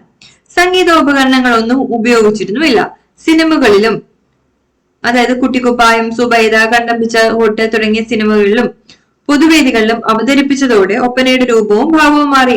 ആധുനിക സംഗീത ഉപകരണങ്ങൾ ഒരുക്കുന്ന പശ്ചാത്തല സംഗീതം അകമ്പടിയായി. അതോടെ പാട്ടിനൊപ്പം നൃത്ത അംശത്തിനും പ്രാധാന്യമുണ്ടായി.